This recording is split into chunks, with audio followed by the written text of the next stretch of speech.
Hello. How's it going, everybody? Welcome to the second annual Unchained Game Awards, name pending.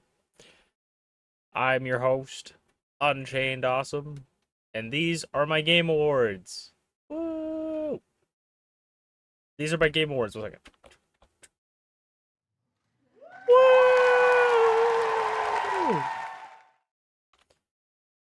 Woo!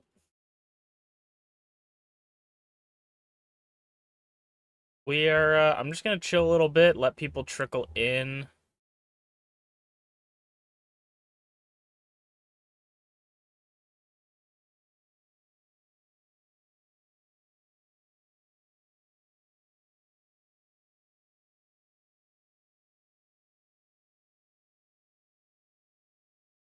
And just play around with some stuff while we do it. How's it going, Schmeeps? How's it going, Sulfur? And anybody else lurking in and outside? Also, let me check. So if I do...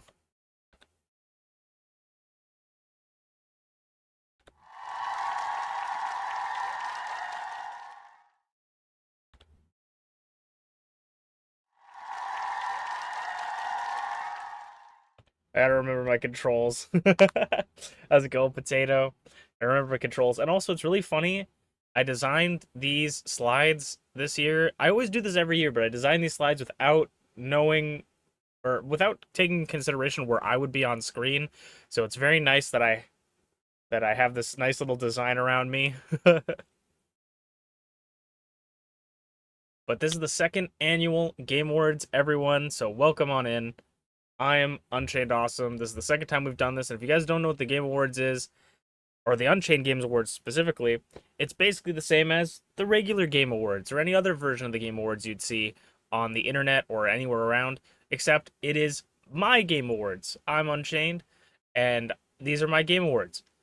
Basically, the games are selected from a pool of games that I played this year. It could be games that came out this year or games that came out any other time, except in the future, because that would be impossible. So, we're basically just I'm basically going through a bunch of different categories and telling you my four favorite games from those categories and then telling you the winner of that game because I like to celebrate games and I feel like a lot of the times there's I mean I'm perfectly, I fall onto this sometimes, but I feel like there's a lot of negativity when it comes to games.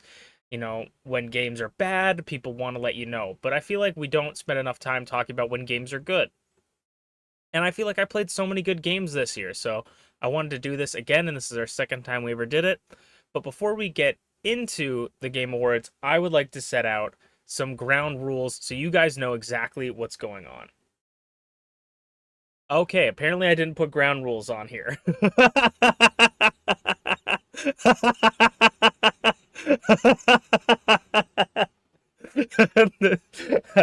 I forgot that slide. I no, go back. Was like, okay, it's ground rules. Wait, let me. Do I have my phone on me? That's super funny. I was like, I legit remember putting that slide down, but I guess I never wrote it down. Okay, here are the ground rules for the Game Awards because last year we had a little bit of rules, but I didn't really express them in the best way possible. I feel like a lot of my rules were very complex or I just didn't go through them enough. And I know it doesn't really matter, but these are the rules for my Game Awards that I personally went through for this. So, because I play a large variety of different games, sometimes there's one game that stands out above the rest, right? That could be the game that ends up becoming Game of the Year, or it could just be a game that I really like. Maybe Minecraft. I just had a lot of fun this year playing Minecraft, right? So Minecraft could win a whole slew of categories, right? But I don't want this Game Awards because one of my issues with the real Game Awards, which I really enjoy, I think they do a pretty good job. It's probably one of the better award shows out there.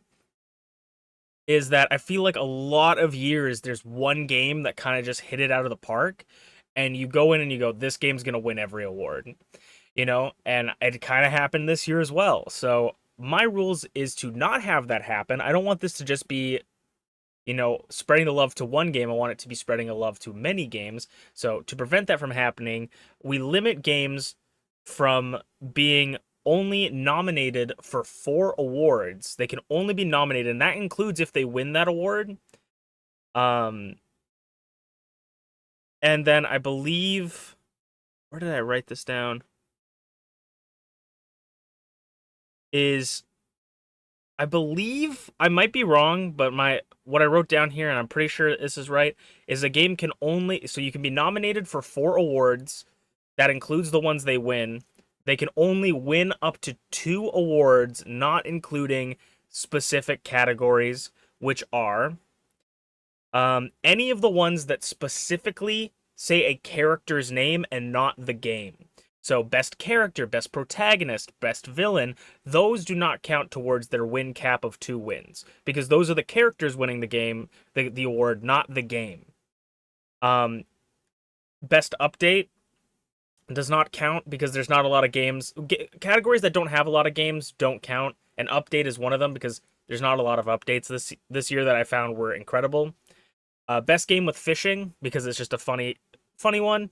Game of the year does not account towards their cap, because I believe that everyone should be, like, when I think about this cap, I think, like, okay, I don't want this game to win best RPG, best story, and best ending, but I think its story and ending were way better.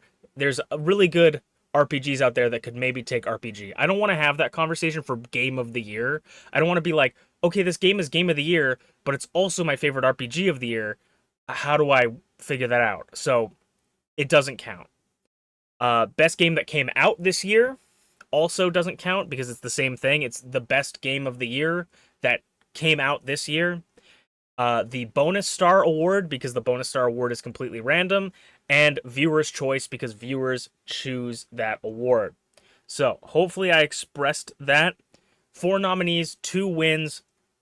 The wins only count in specific categories. So we got a little bit of a sneak peek of what we're going to see here, but we are going to go into our first category here, and it is the best farming sim of 2025, because who doesn't love a game where you can just chill and farm, or maybe it's stressful and farm, a game where the objective of this is to farm either materials or crops, and usually it's chill, sometimes it's not.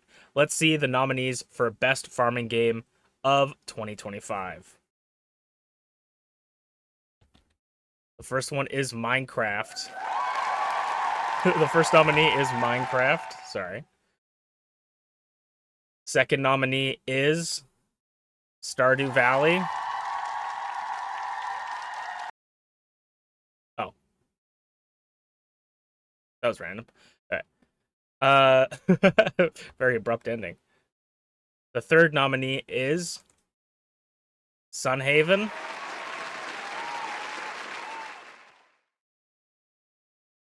And the fourth and final nominee for best farming sim of the year is Moonstone Island.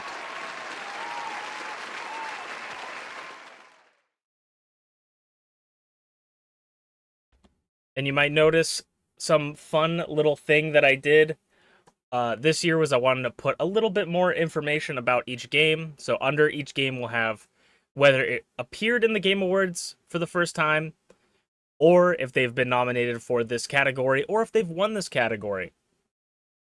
So all 4 of these games are really fun. I've had a lot of different farming sims that I've played this year, and for this one, Moonstone Island as well, is the first time I played this game this year, and a lot of games really wowed me this year. This is sort of a harder category for them to win, but it's there's just so many good games in this genre now that it was a hard choice for me. But the winner of best farming sim of 2025 is Sunhaven. I did not play Sunhaven a lot this year, but when I did, it was just always fun. I played it with a lot of friends this year, and it's kind of I would say Sunhaven's like an underrated farming sim because it's fun for so many different aspects, but I think the farming sim aspect of it, the collecting the mystical creatures, the different types of crops you can get, I think Sunhaven is a very, very good game overall. I think all the games in this category were very good, but I had to give it to Sunhaven this year specifically because when I was looking back at some of the farming sims I played, I feel like I had so many good memories with Sunhaven this year. So we're gonna move on to best protagonist. Also, I think we'll try to figure out. I got to remember the flow of this, but maybe I'll talk about each each thing before. I don't know. We'll see. We'll play it out. We'll play it out. But best protagonist of 2025. A game is only as good as the person you're playing. Um, so if the protagonist of the game is annoying or bad, that could really, really, really be a detriment to your game. But when they're good, they're great, and they could carry a bad game. So these are the nominees for best protagonist of the year. Ringo from Soul Hackers 2.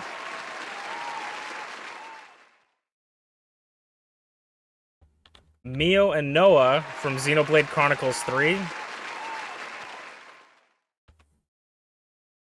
Strife and Mai from Pokemon Coliseum. And finally, Masu Maskman from Persona 5 Royal. A lot of really iconic characters that we got to play as this year. I would definitely say for Soul Hackers, their characters were really above, like, cut above the rest for a lot of games I played, and I really enjoyed their cast. Ringo especially really deserves to be up here. Noah and Mio, we finished Xenoblade Chronicles 3 this year, and last year, Noah and Mio actually won Best Protagonist of the Year. They kind of fit together because they are the two main characters of the game, so I didn't want to pick one and separate them. But those two are very, very good. Just their stories and their interactions with people are great, and I love their personalities. Mai and Strife were kind of more of a fun duo than a complex one. It's a Pokemon game. You're not going to get too much depth from those characters, but Pokemon Coliseum was a great game that I finally finished for the first time this year, and I felt that Mai and Strife had such great chemistry together, so I wanted to keep them together. And then Masu Maskman from Persona 5 Royal is it's Persona 5. You know, Persona 5 Royal is such a phenomenal game, and Joker is such a fun character to play. Both design-wise, he looks great, and just the storyline he goes through is awesome. So, it's going to be a tight race today, but the winner of Best Protagonist 2025 is Ringo from Soul Hackers 2. I talk about that a protagonist can carry a game, and I really think Ringo and the rest of the cast of Soul Hackers 2 really carried this game for me. There was a lot in Soul Hackers 2 that I did not like. I struggled sometimes with the combat, and there was points where I really just was like, maybe I should just drop the game and not play it, but the cast, especially Ringo, really, really carried it for me. And so I had to give Ringo this award, Best Protagonist of the Year, because she simply was for me. We'll move on to Most Underrated of the Year. These games may not be new ones. They may be old ones I'm telling you guys about, but these are the hidden gems in the dirt. The ones that get overlooked and the ones that I think deserve a little bit more praise. So let's see what I think is underrated that I played this year in 2025. The first nominee for most underrated was, or is, Dragon Ball Fusions. Such an underrated game that I thoroughly enjoy. I want this game to get a sequel so bad. The second nominee is Monster Racers. Monster Racers is a game I picked up again recently. It's a game I've played to death. It is a monster taming game where you race monsters instead of battle them, and it is so fun. If you like monster taming games, you would love Monster Racers. It is relatively unknown, I feel, but it is such a good game. The third nominee is Yu-Gi-Oh! World Championships 2008. This game also, I just feel like, I mean, I don't know if this is underrated in the Yu-Gi-Oh community, but for me, I don't think people really talk about the Yu-Gi-Oh games, and this is one of my favorite Yu-Gi-Oh games out there. I have it for DS, and I play it constantly. Such a good game. I would recommend it if you're interested in games like that. And then our next final nominee is Gotham Knights. Gotham Knights is a game we played last year, the story mode, and this year I purchased it for a couple of my friends so we could play it together. And then we learned that there's only 2 players, so we play it in turns. But Gotham Knights is a game that I think is really rough around the edges, but Gotham Knights is super underrated because like what it is in its core is a really good game. I give Gotham Knights a very good game, probably one of the better superhero games that we get. And so I understand, you know, you're gonna mantle onto a wall too many times. It's gonna accidentally push the wrong input, but Gotham Knights I think is super underrated. People don't give it enough credit. So who is going to win most underrated of 2025? And the winner is Monster Racers. This game, I'm sorry, this game has to take most underrated. Like I said, if you like monster taming games, Monster Racer is perfect for you. And I feel like literally no one knows what this game exists. I think nobody knows this game exists, and that's why it is my most underrated game of 2025. It is so good, but nobody talks about it. Nobody knows anything about it. So Monster Racer takes it this year for me. All the games coming up this year were incredibly underrated, but this one I feel like was the most underrated for me.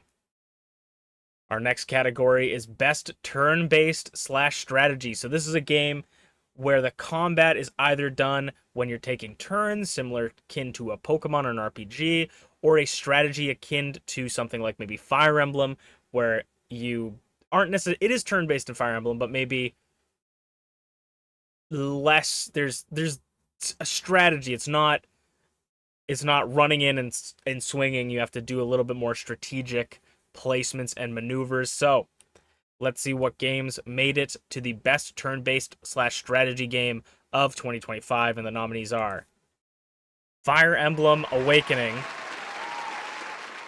I revisited Fire Emblem Awakening this year, and it just reminded me how good Fire Emblem was, especially that 3DS era. I'm a huge fan of Fates. I know a lot of people don't like Fates, but Awakening's the game that brought Fire Emblem back from the brink of death, and it is so good. So I once again revisited this, and it's such a good game.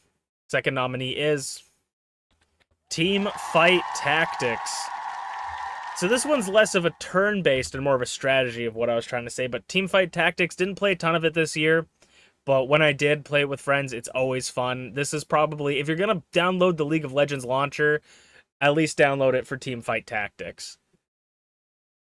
And the third nominee is Pokemon Coliseum.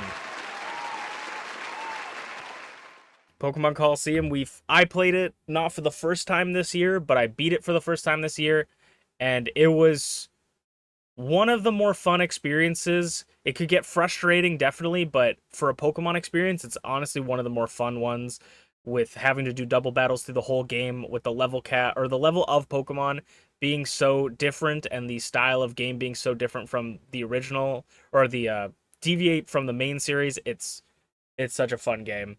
So Coliseum gets that third slot, and for the fourth and final nominee, Persona 5 Royal.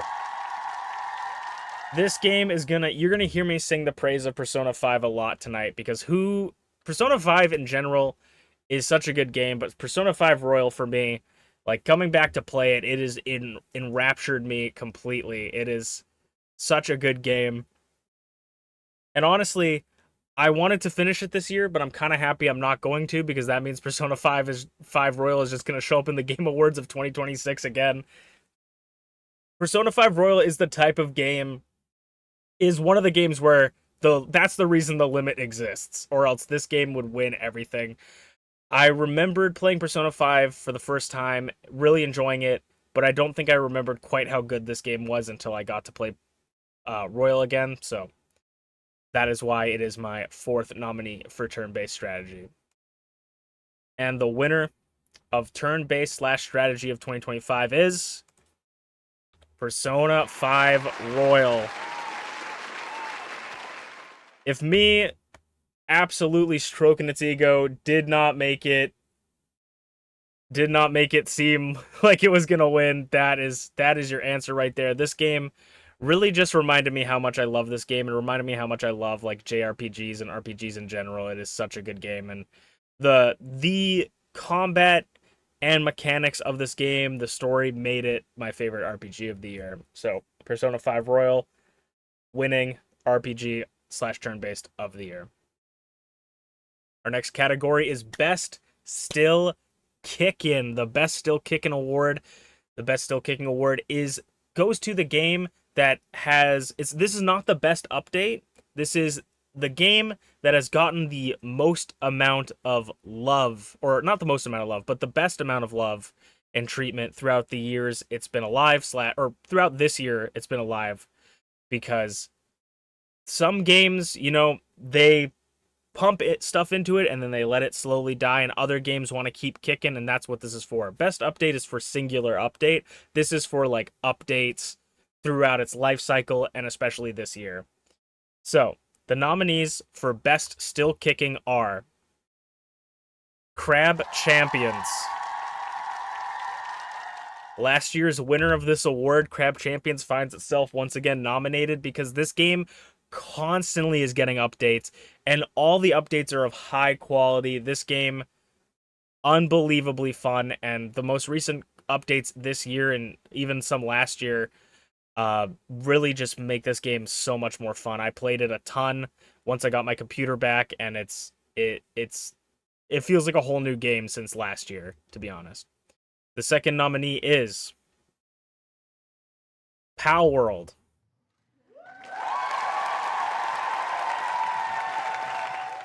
Pow World is like Crab Champions, constantly getting updates. I like many of these in this category, getting constant updates. They just released a pretty decently sized update. I don't know if it was huge, but a pretty decently sized update recently. This game is still kicking, is the definition of still kicking, even after Nintendo's lawsuits trying to take it down. But this game is holding somewhat strong, and I think all these updates have really always just brought me back to this game all the time. So Pow World, still kicking. Our third nominee will be Marvel Rivals. Golly, what could I say about Marvel Rivals? It's gonna make me blush just thinking about it. Marvel Rivals is such a good game. It is such a good game, and it's barely out the door, with a lot of this stuff, but the constant stream of updates, events, characters has to have me put this in this category, because holy crap, Marvel Rivals has so much content constantly that it's almost sometimes hard to keep up on. But from the 1-year anniversary event to the zombies to the new characters, this game is still kicking like Iron Fist in the backline. And our fourth and final nominee is Peak.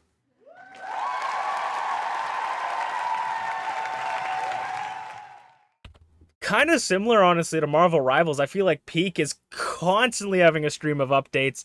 It's a game that I've only played a handful of times this year, but even I have to sit back and give this game their flowers for the amount of content this game provides. And yeah, Peak absolutely lives up to its name. But who is going to take home the best still kicking of 2025. The winner is Power World. I feel like this was one of the hardest categories for me to pick because every game is so good. There was even other games that were like fighting to be on the nominee list, but Power World for me has really just held their own and has constantly added new things that make me want to go back. I do want to go back to it now with the most recent update as well, but like every time it updates, I feel like there's something completely new that I never expected, or they will constantly be adding things for quality of life that makes me want to go back to Power World and play it some more. This is one of my favorite games, but gotta love Power World. As we move in to best indie games. So sometimes there's games that are the triple A's, the double A's, but the best indies are the ones made by smaller development teams with less of a budget, and these games deserve to be appreciated and loved. And sometimes these games are way cheaper and have way more content than the big games out there. So these guys are going to be heavy hitters this year. Our first nominee for best indie, the backbone of the gaming community, Monster Crown Sin Eaters demo. I was given this demo for free by the developers, and Monster Crown is a fantastic monster catching game, but I will say Sin Eaters, the demo, really impressed me. Not just because I got a free copy. I'm just saying I got a free copy so you guys know that I'm not, I'm not just saying it to say it, but I want you guys to know that I did receive a free copy. Let's be transparent here. But this game, I love monster taming games. I was going to love this game no matter what. And this is the sequel to Monster Crown. I'm really excited to see it go in. It's only the demo right now, but I'm really excited to see the full release when it comes in. The second nominee is Peak again. Peak back-to-back nominations. Like I said, this game is constantly getting updates. This is one of the like really good examples of a indie game that it shows the quality of like a team. Like the team behind Peak constantly are pumping out really good games, but Peak just seems to me like one of their best games, and it's a perfect example that a game doesn't have to be massive to be a good game. It doesn't have to be massive, and this game is incredibly affordable. So that also, I love that. Our next nominee is Moonstone Island. Now I gotta give you guys full transparency on this one as well. I received this one for free from Flare Zero off a Humble Bundle, but I played it for maybe 5 hours this year. And I gotta say, I was so impressed by it. It is a farming sim monster taming game with beautiful graphics, almost like Studio Ghibli style, like Kiki's Delivery Service flight mechanics, with really cool characters, vibrant visuals, and just it's so fun with incredible different creatures. This game is awesome, and it blew me away this year, even for the little amount I played it. I'm going to be playing it some more either next year or the year after that, depending on what I have, but this game is phenomenal. I would love to stream it or make a YouTube video about it. And the final one is Strange Brew Demo. Since we're being transparent as a mother effer, I did not play this on stream. I got to play off stream. I got to play a test build of it. You can get the Strange Brew demo on Steam right now. But to be transparent with you, Strange Brew is made by one of my friends is involved with the making of this game. And so I still think this game is phenomenal. It's only in demo right now, and it's really fun. It's about you are a coffee mascot escaping a zombie apocalypse, and you need to fuel yourself with coffee to survive. And I think it's a great game. I'm excited to see the full release. It's a platformer, sort of like, I don't know how to describe it, but it's a platformer like survival, not survival game, but you're trying to survive a wave of zombies as you're doing platforming. And I hate platformers. I notoriously do not like platformers, but I thought this game was a lot of fun. So Strange Brew I had to put it on my nominees list. Got to support these indie devs. This was definitely one of my favorite indie games that I played this year. And the winner for best indie game of the year goes to Moonstone Island. Another tough category. Again, this game, I just want you to understand, this game I only played like 5 to 7 hours of, and it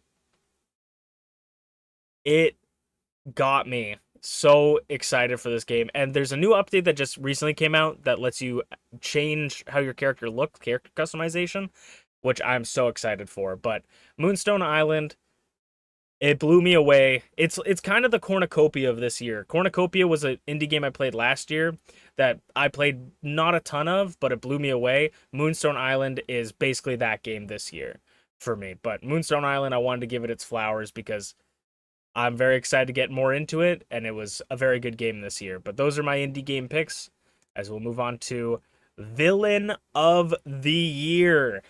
Every good game needs someone you hate, and that is the villain of the year. If you're not going up against someone you despise or is interesting motivations or adds to the story, then you're not playing a very interesting game. Or maybe it just doesn't have a villain.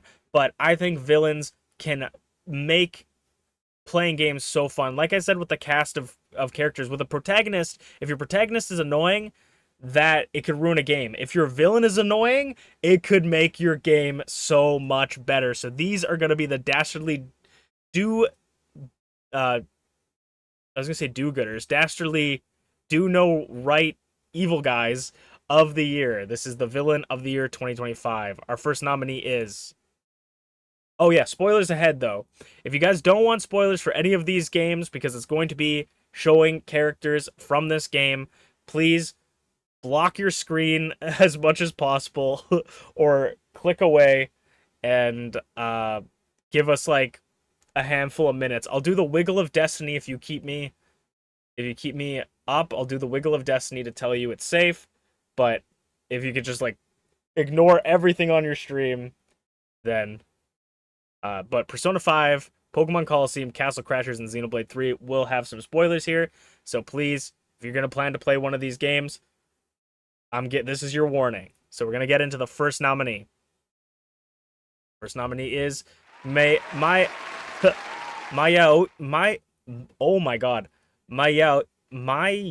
Yoshi Shido. Persona 5 Royal. That was not that hard to say. My brain is just fried. Shido is, I mean, he is the perfect example of just a terrible person that, like, he literally has a punchable face and he's bald, makes him a great villain. Second nominee is Evice from Pokemon Coliseum. This guy is such a random and funny villain in the Pokemon Coliseum games. You don't really see, I didn't see him coming. You don't really see him coming, and his boss fight is a lot of fun at the end of the game. It could have easily become annoying, but it was a lot of fun the way they made it. So, Evice, Pokemon Coliseum, also bald.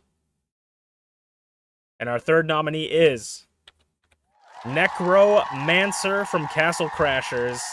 We played Castle Crashers again this year, and the Necromancer boss fight was a lot of fun. And I think that he is just a cool-looking villain, probably bald under the helmet.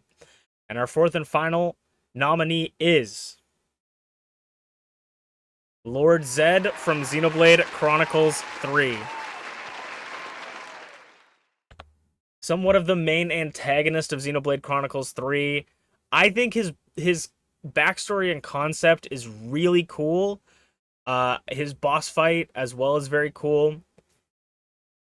Great design, not bald, but great design, very cool concept for a villain in Xenoblade 3. And the winner is, for best villain of the year, gotta give it to Evice from Pokemon Coliseum. I don't even know if I'm pronouncing his name right, but he's so funny. I live for the jokes of this guy being the villain of the game. Like, he was so funny. I fucking love it. I don't know how else to say it. He was, I don't know. I was not expecting it at all for a twist villain, and it worked out perfectly for me. So that is our villain of the year. He was truly the most dastardly villain we had to face this year out of all the villains we had to face.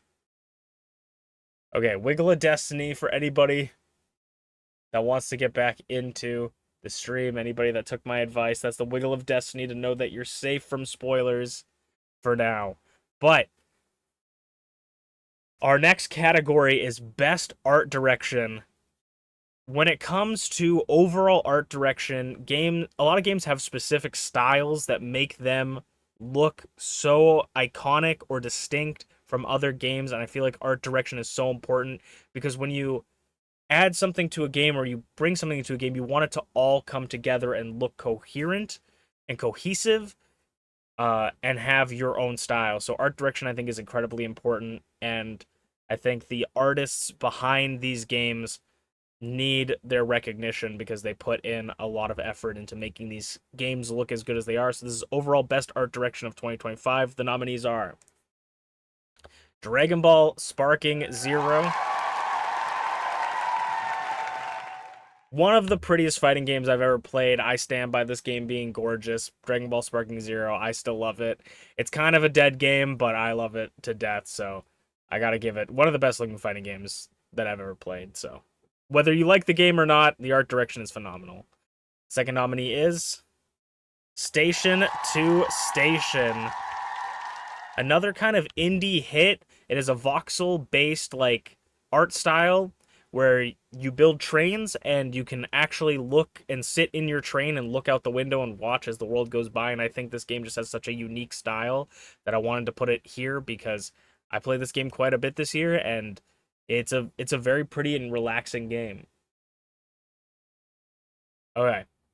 Third nominee is Monster Racers. Monster Racers coming back, just won most underrated and now here for best art direction. Because I gotta say, I mean, it is a very anime style, but when it comes to how each character looks in this game and the creatures, I think this art direction is so good that I had to put it in this one. Again, a very underrated game, but I had to put Monster Racers into here. And the final nominee for best art direction is Digimon Story Time Strangers.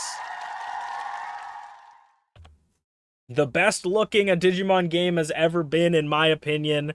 This game visually looks phenomenal, and something that doesn't necessarily translate to this category, but this game runs super well, at least on my computer. But Digimon Story Time Strangers looks so beautiful that it has to be nominated for this award, and we will see who is taking home Best Art Direction of 2025. That goes to none other than Digimon Time Strangers. This game is another game I really need to get into in 2026 and actually get down and start recording some more videos. This game is phenomenally beautiful. It has a great art style as well as for like just the model, from the models to the textures, but also just the little intro in the game as well was just so nice. They have like a nice cartoony style mixed with an anime style. It's very, very cool. Best game, or best Digimon game has a Digimon game has looked ever. Not that I'm saying Digimon games look bad, but it's the best Digimon game that I think how it's looked, and it's the best looking game I think that I played this year. So that's why it won Best Art Direction of 2025.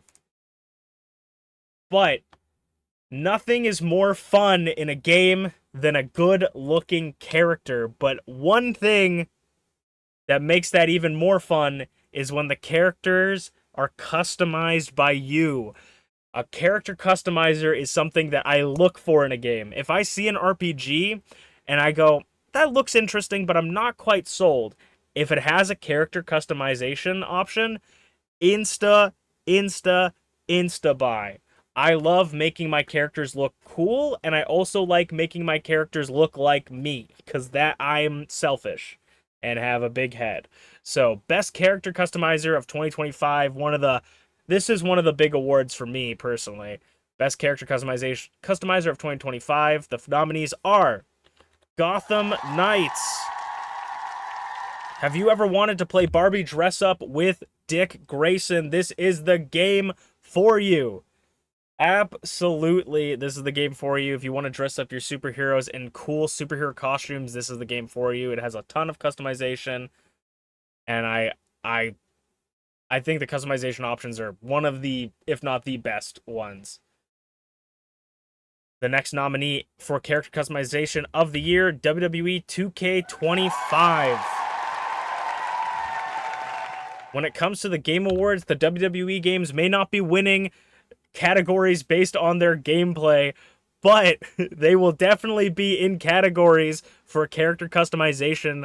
I have 80 hours in WWE 2K25. We have streamed MPW 3 times. I want you to put that in perspective. I have spent over probably 70 hours customizing characters for MPW. It is one of the better character customizers. They always make it worse. I feel like every year they add something that makes me annoyed. But this year I felt really, really good with this character customization. The third nominee for Best Character Customizer is Castle Crashers. The new Painter Boss update gave a fresh coat of paint and a new life to Castle Crashers this year.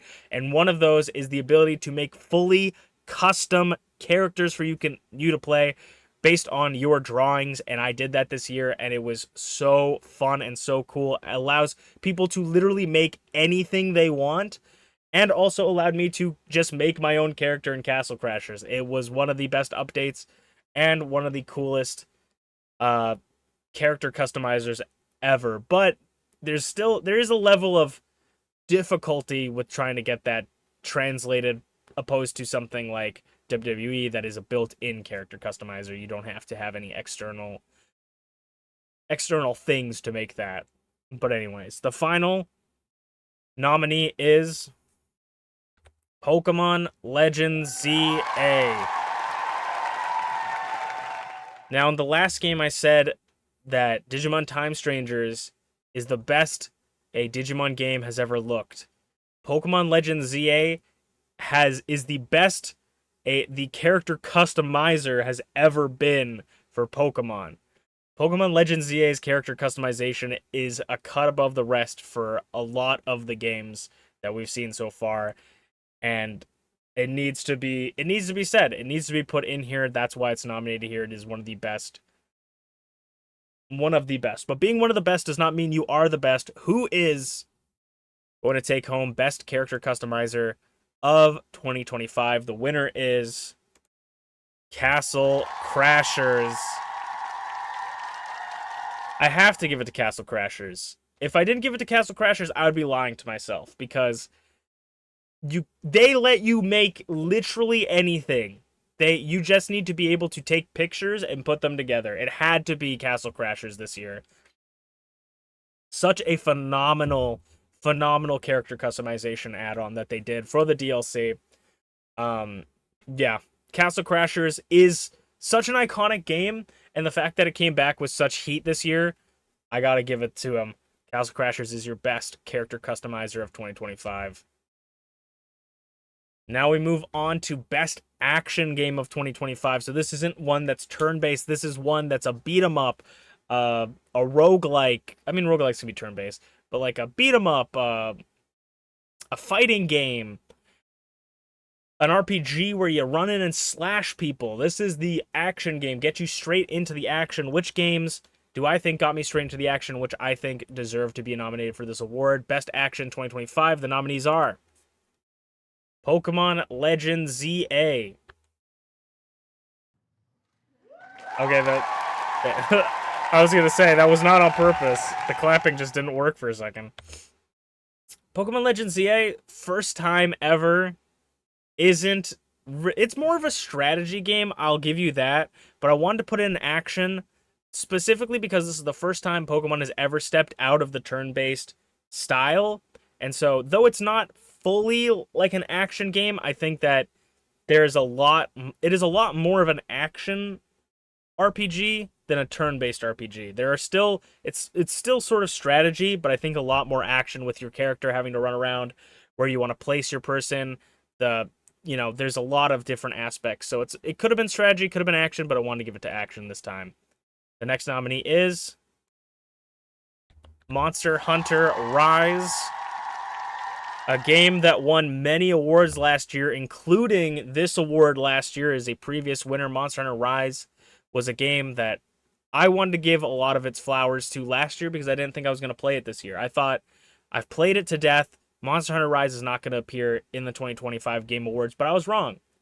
Monster Hunter showed back up for a small little fraction of time, and it reminded me just why I love this game. Totally deserving to be nominated once again. Monster Hunter Rise for Best Action. Had a lot of fun playing it with some friends this year, but didn't get too in-depth with it, but we did some hunts. It was classic. Little nostalgia maybe at this point, but super fun game. I would play it some more. It might even show up in 2026. And the third nominee is Zenless Zone Zero. The first gacha game to show up on the Game Awards this year so far. Zenless Zone Zero is one gacha game that I feel like you really feel powerful. The way you feel powerful in like Wuthering Waves. Wuthering Waves is also a very similar way, but Zenless, I love their combat. I love how much the action it is.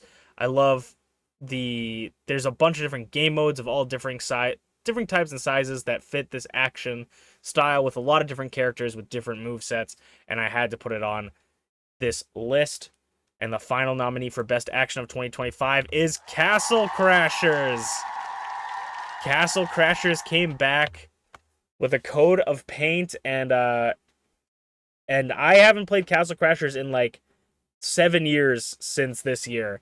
And so Castle Crashers for me was a lot of fun. I have fond memories of playing this game with friends, and I had fond memories of playing this game, even though I got frustrated at some points. But Castle Crashers, definitely one of the more fun action games. Definitely full of action, action-packed. Absolutely. And the winner of that is Pokemon Legends ZA. Oh, there we go. Pokemon Legends ZA. Pokemon Legends ZA does a lot of things wrong, but it does so much right. And I think that playing with different styles is something that Pokemon needs to do. I love the turn-based gameplay of Pokemon, but I think for Legends games, I want to see more of a deviation from the norms. I want them to play around with different things, and that's why I wanted to give Legends ZA Best Action of the Year. It is not the best Pokemon game. It is arguably not even a good game, but for action, I felt like it was a lot of fun. It was a different thing, and I want to give it to Pokemon Legends ZA this year. And this one is also a big award.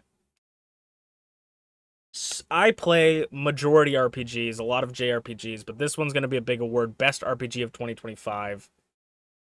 There are too many to count that I've played this year, and all of them have been incredibly good, so I don't even know how to start this one without saying, let's just get into the nominations.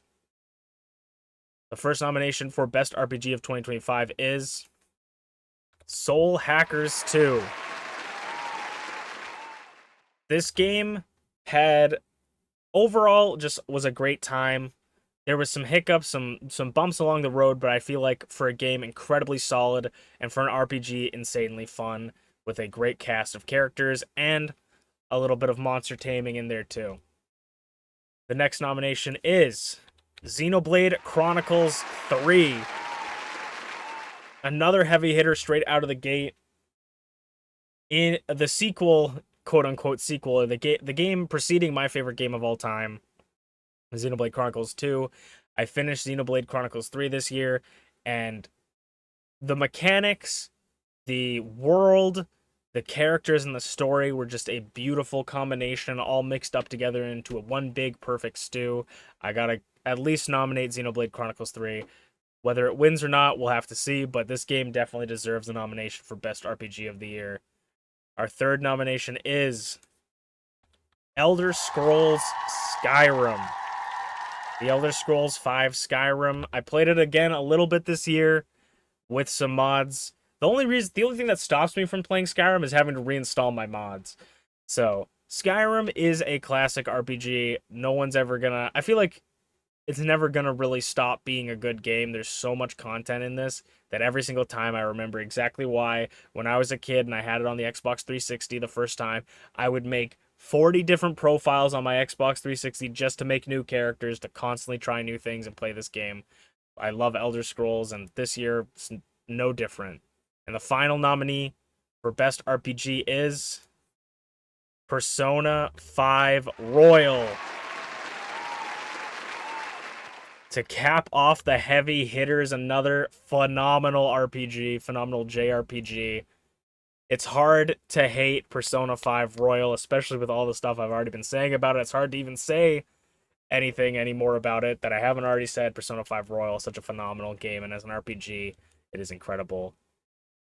As the winner, and the winner is Xenoblade Chronicles 3. This one was one of the harder ones for me this year because you have Soul Hackers 2, which has flaws, but is a very, very good game. Skyrim, classic, nostalgia, mods make it even better. Persona 5 Royal, such a phenomenal game that has a great story, great characters, great mechanics. But for me, Xenoblade 3, we finished it off this year. I feel like its combat was so fun. It is maybe my favorite combat of the Xenoblade Chronicles series. I'm not sure. I don't know if it beats out Torna for me. But Xenoblade 3 has great combat, really just good character moments that I had to give it Best RPG. It won Game of the Year last year, so for it to be Best RPG, it makes it's not surprising. But we will move on to talking about stories, the best narrative, because sometimes a game can have some rough patches, but if its story is good enough, you will enjoy it. And sometimes games are barely games and are just 90% a story. So best narrative is a award that is going to highlight games that I feel like have incredible stories or storytelling in the game. Let's see, best narrative of 2025. The nominees are Persona 5 Royal.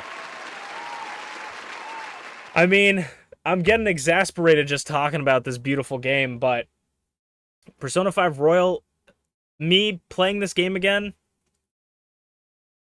it is just, it's a good game, man. It's so good, and it's been long enough from me playing this game that I've kind of forgotten a lot of the story mixed into the royal elements of the game. I love this game's narrative. I love the side content where you're talking to different people, like the confidants and the different side quests. I think Persona 5 Royal has a great story about, sticking up for yourself and being able to stand up for things when you know it's right, even when it's hard. The next nominee is Xenoblade Chronicles 3. Two of the last ones. I mean, RPGs have phenomenal games, but this is a previous nominee for this award. They did not win it last year, but Xenoblade Chronicles 3. RPGs have great stories, and Xenoblade Chronicles 3 had a great story. We capped it off this year. A story about what it means to be alive and fighting to live instead of fighting for your life. It is such a gorgeous story with incredible acting in this one as well, in my opinion. I mean, maybe I'm being too crazy about it, but had a great story. I think it had, overall, from beginning to end, it had me captured the entire time. It always had me questioning what is going to happen next. Very good game. The next nominee is Digimon Storytime Strangers. I am barely in the narrative of this game. I have dipped my toes in Digimon Time Strangers. People who watch the YouTube are like, how has this even made it to best narrative? That's how good it is. Or maybe I'm just that much of a lover of Digimon, but the beginning of this game, I'm maybe like 10 hours into this game, maybe a little bit more. The beginning of this game was so good that I had to put it on best narrative. I can't imagine it getting worse from here. I can only imagine it getting better, and I don't even know how that's possible. Digimon Story Time Strangers, best narrative. And our final nominee is Code Vein.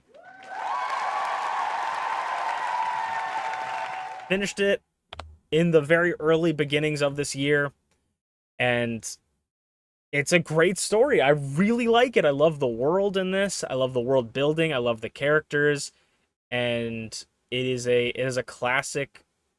I don't know if it's a classic, but it's just a all around very enjoyable time.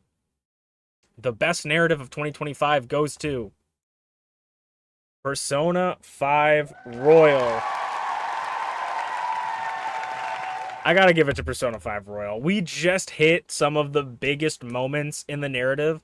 We haven't finished it, but I've forgotten most of it. So me replaying through it again, or not forgotten most of it, but I've forgotten a lot of the middle parts. So being able to see it all over again has just really reminded me how good this game is, as well as knowing that there's still more to come. For me, this game is phenomenal. I love this game so much, and its story is one of the best for me. So that's why it wins narrative of the year. Now we're going to take things a little bit more chill. We're going to relax a little bit more, and we're going to get cozy, okay? We got best cozy game of 2025. This is the game that you can, if you're having a bad day, you hop on this game, or if you need just a game to curl up to and play this game, this is best cozy game. It's a comfort game. It may not be a game that is calming, but it's a comfort game nonetheless. Let's see the nominees for best cozy game of 2025. The first one is Minecraft. Minecraft won this in 2024, and this is the game I consistently go to when I have a bad day. I've been playing Minecraft for so many years now, and this is a game that I consistently go back to. And whether it's the music, whether it's just me building, whether it's the shaders, Minecraft, absolutely. Second nominee is Station to Station. We talked a little bit about this earlier in the award show, but a indie game with a voxel style. It's a game about building trains and connecting them to different stations, and it's super calming and cozy, and I love it. You know me, I love trains. I love calm and cozy games. Station to Station fits that like a glove. The next nominee, the third nominee for Best Cozy Game of 2025 is Moonstone Island. Nothing is cozier to me than like it's definitely not the same style. I will say that flat out, but nothing is more cozier to me than a Studio Ghibli movie. And this game like screams Studio Ghibli to me. It is such a cozy game. It has such a great feel that I had to put it here. Again, haven't played a ton of it, but I love this entire vibe. The music, the sound, everything. Moonstone Island is our third nominee, and our fourth nominee is, for Best Cozy Game of 2025, Peak! Peak makes it up here again. I feel like Peak and Moonstone Island have been meeting each other in many categories, but when it comes to cozy games, I was telling this to I think I was telling this to Minty when we played it, but Peak is like therapy. Like Peak is calm puzzle solving, you know? I mean, it can be stressful at times, but a lot of the times when you're just like trying to find a foothold of where to go, Peak is super cozy, super nice, has a great cozy style. I have to give Peak more flowers, man. It's a game that I haven't played too much this year, but I need to play more. And Peak is every time I played it, I have felt super cozy. Peak is our fourth nominee, but who will take home the winner of Cozy 2025 is Minecraft. For the second year in a row, Minecraft takes Best Cozy Game 2025. It's hard to fight the king of cozy. That is Minecraft. This game is I always tell people consistently, Minecraft is the game that I get the most work done when I'm feeling sad because it's the game I gravitate towards when I'm feeling sad. So Minecraft has to win. Second year in a row. It wasn't even something that I thought about when I was making this, where I was like, oh, Minecraft's already won this one. No, it's like Minecraft wins this again this year. It's even more this year than last year I've played Minecraft. So second year in a row, congratulations Minecraft for being the cozy game that we all know and love. Now this one changed a little bit because these used to be two separate categories, best update and best DLC, but this year I didn't really have a ton of DLCs or updates that I really liked, and I felt like there was no reason to really separate these. Best update and best DLC are basically the same thing because a DLC is basically just an update, and an update is kind of like a free DLC, but DLCs can also be free, so I decided to combine these two. And if you guys hate that, leave it in the suggestion box. The best update and DLC of 2025 is the nominees are, or not is, the nominees are Castle Crashers Painter Boss Update. A phenomenal, huge update for Castle Crashers. Not only adding in the ability to make your own character, changing or adds another character, changes a boss in the game, and gives a whole fresh new design to Castle Crashers. An incredible update slash DLC. Beautiful.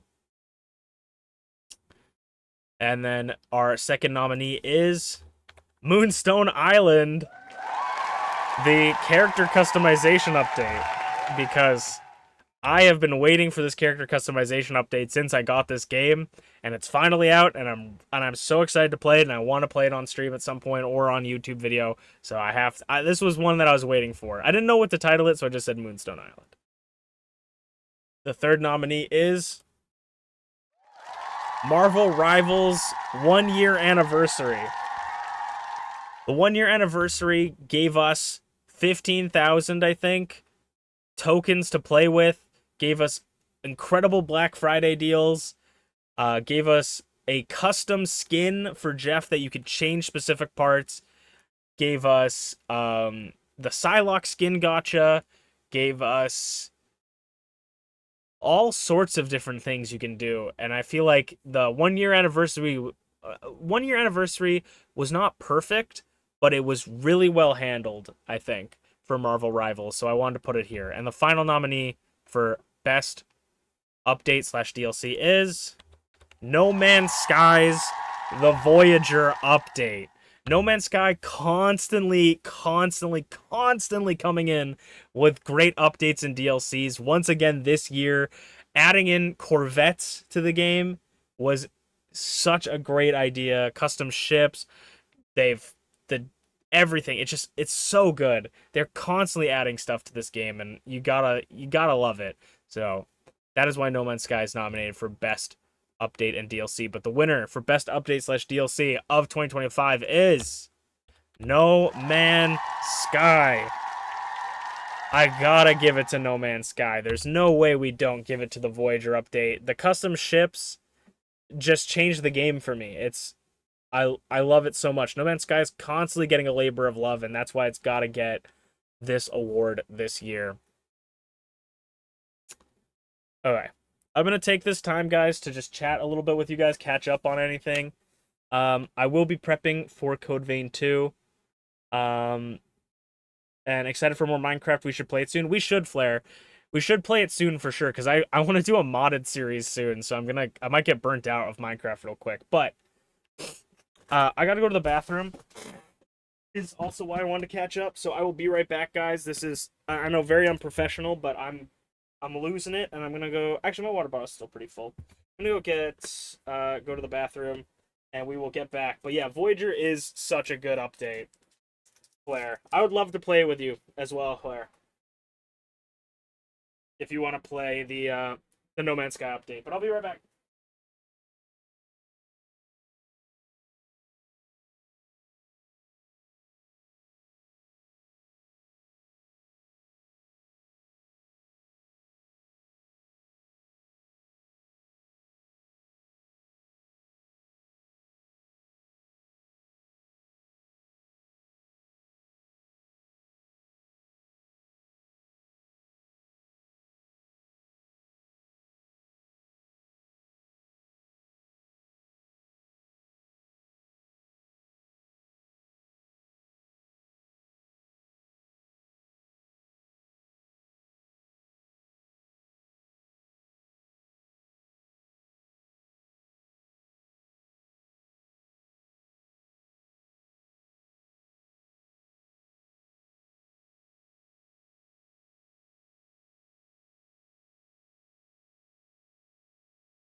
Okay, I'm back.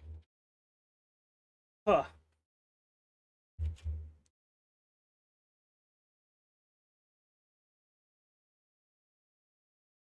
Ugh. But yeah, I'd love to play the Voyager update with you, Flair, for No Man's Sky. I want to play with like everybody I know, dude. Me and T played a little bit the other day. It was a lot of fun. My new goal with No Man's Sky is trying to find the perfect island. So, or not the perfect island, the perfect planet. But there's so many things I want to do next year. I got to start planning them out because I definitely want to do more Minecraft stuff. Uh, Moonstone Island.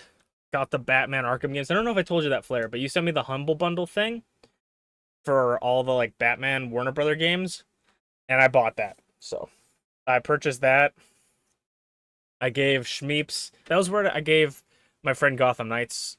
We gave Draven Gotham Knights from that, and then I gave Schmeeps one of the Arkham games that I already had,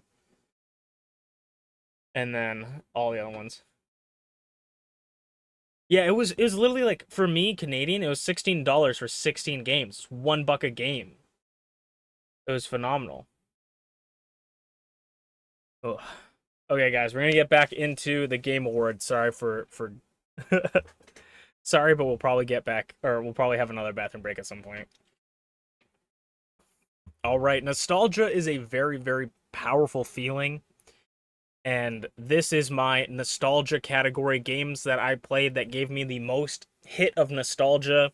A game that I replayed and just reminded me how much I love this game. The nominees are for the Nostalgia 2025, Monster Racer. This game's showing up more and more. This game had such a hit of nostalgia. It's so like early 2000s Pokemon coded where like every game was trying to be Pokemon back when Pokemon came out, and this game fits the bill so well for that, and it's such a good game. The second nominee is WWE SmackDown vs. Raw 2006. I went back here to play GM mode, and it's such a classic game. These older WWE SmackDown vs. Raw games are so funny and so good.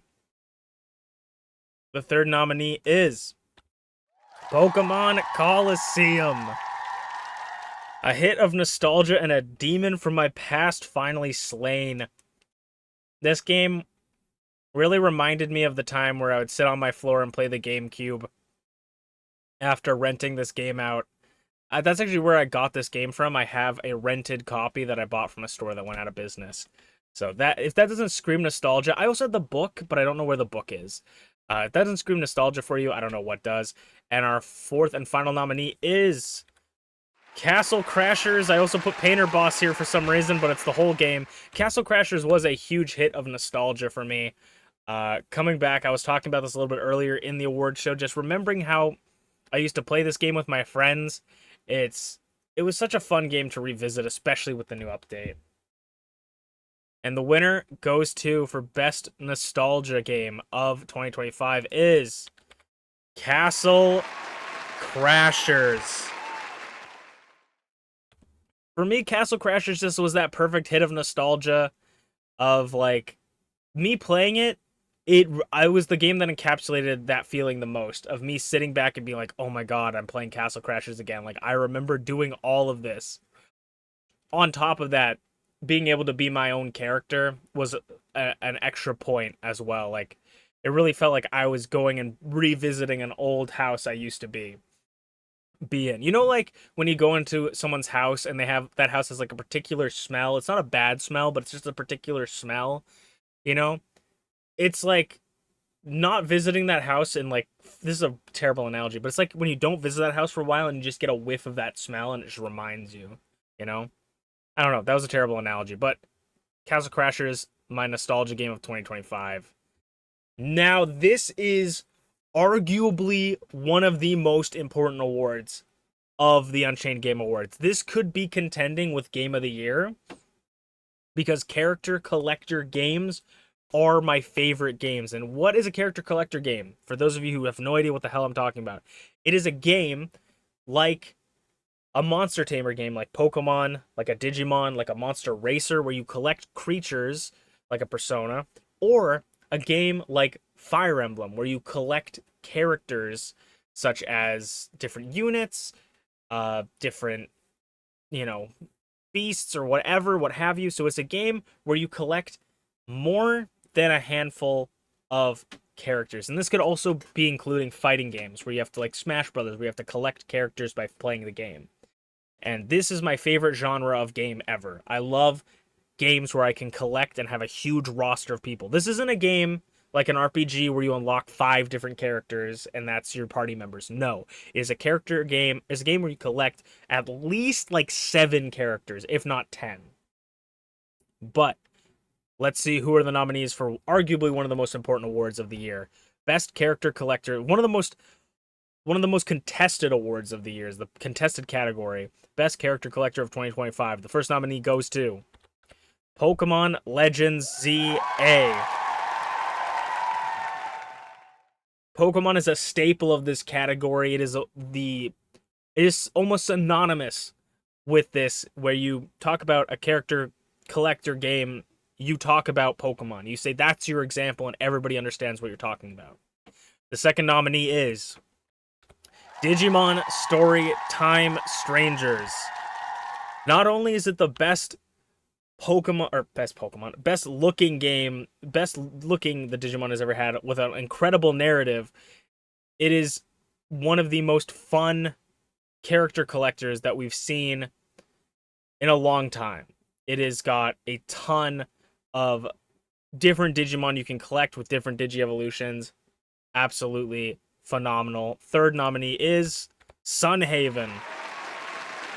Sunhaven sneaks in here because I think that one of the things that makes Sunhaven so good, and is the reason why I think it won Farming Game of the Year for me, is the collecting of farm animals, the variety of farm animals you can collect, and the creatures, the mounts you can collect, the copious amounts of money you can spend on the DLC for the different things you can collect, is one of the best parts. Collecting different creatures is the best part, or one of the best parts of this game, and that's why it's up here. And the fourth and final nominee for this award is Pow World. We talk about monster collecting, monster taming, and Pow World is up there with the greats for me. I think it is arguably one of the best monster taming games out there. Whether it's one of the best character collecting games, we'll have to see, but the nominees have been said, and the winner is, for best character collector of the year, the winner goes to Digimon Story Time Strangers. So far, collecting Digimon has been my favorite part of this game. On top of everything, I have spent I shouldn't say copious because it's not that long, but I've spent at least like 3 hours in the tutorial areas just running around collecting every single Digimon in the area, and it's so fun.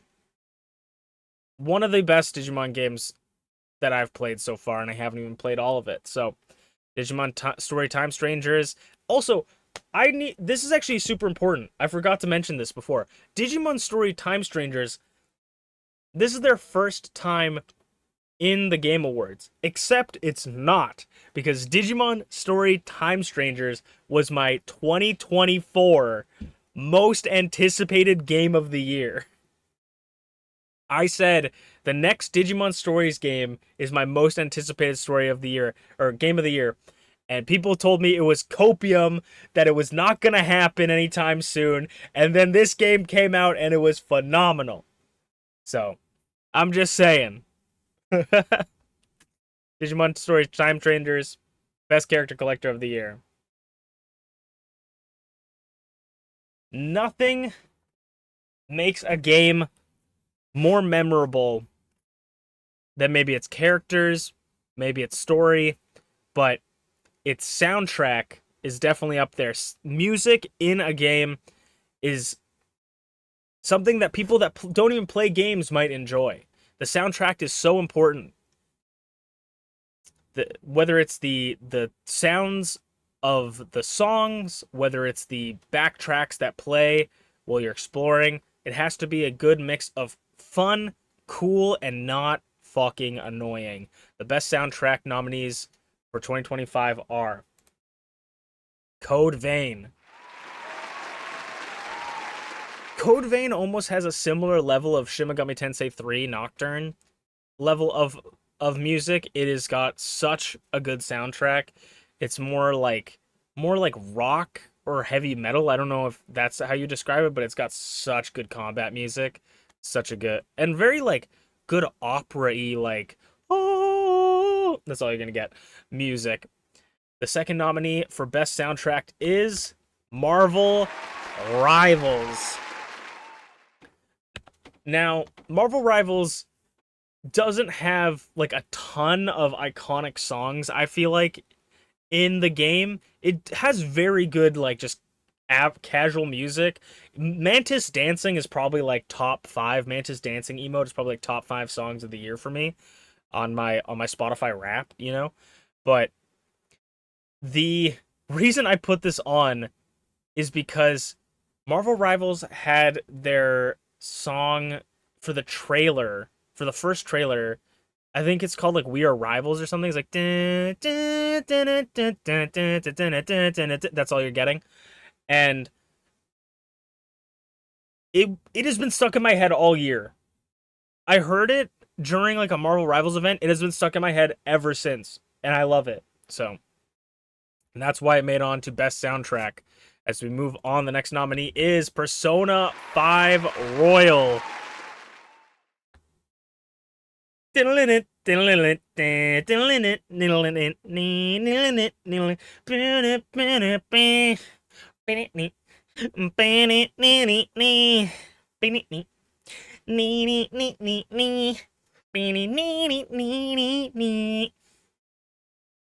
Persona 5's got some of the best music ever in gaming history.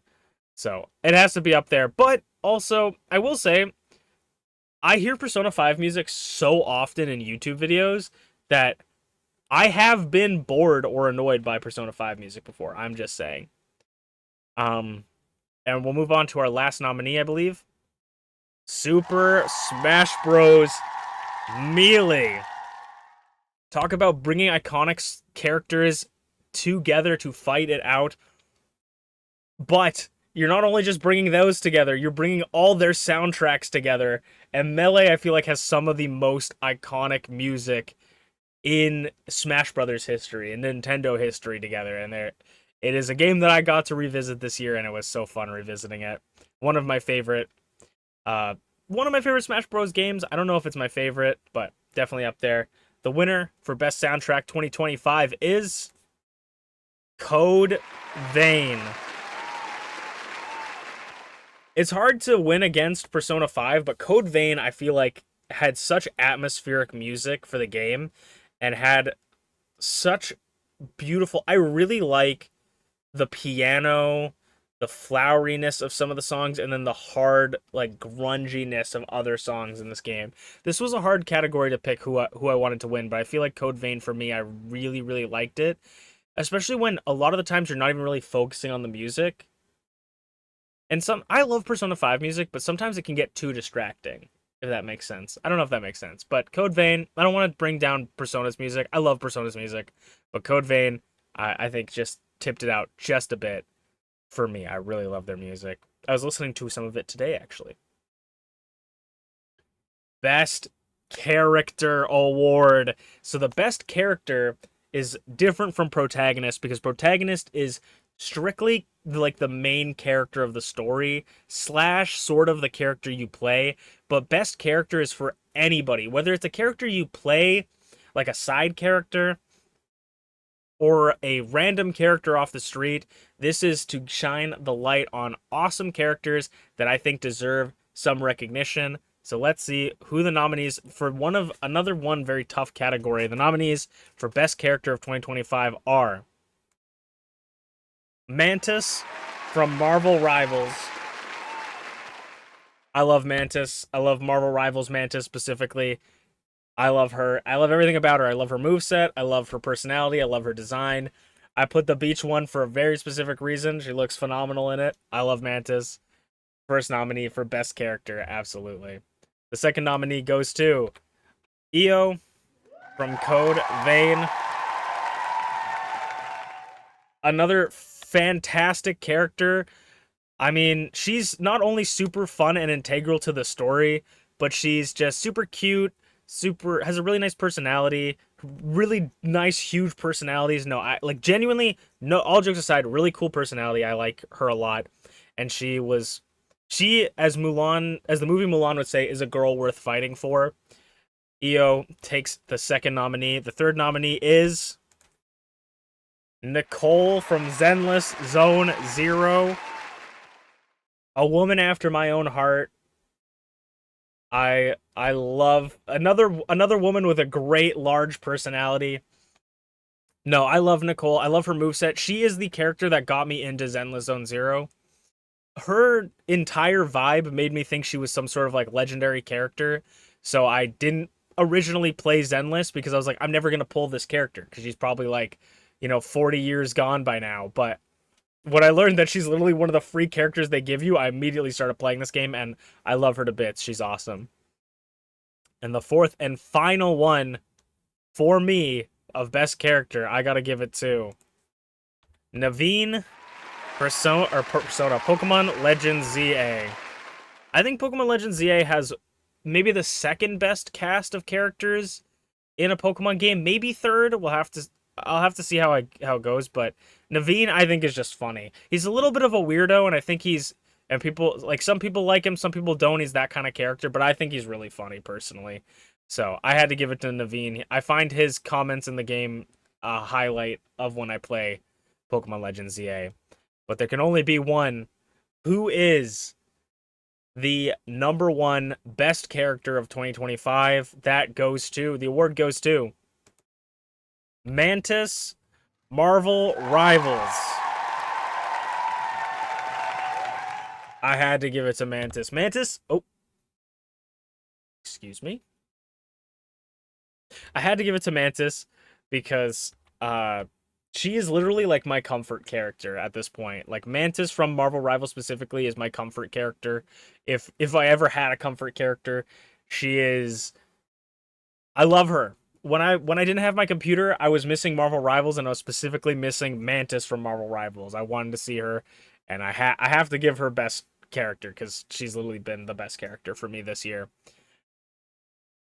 Absolutely well deserving. Mantis joins the best character rank. As we move on to best open world, this is a game that is not bound by infinite loading screens.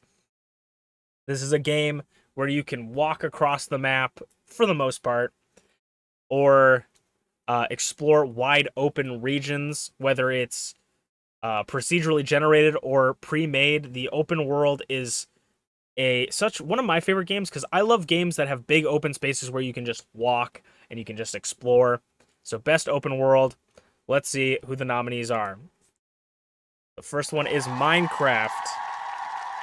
When it comes to open worlds, nothing is more open than Minecraft with its forever generating worlds. Near infinite possibilities in Minecraft. Absolutely.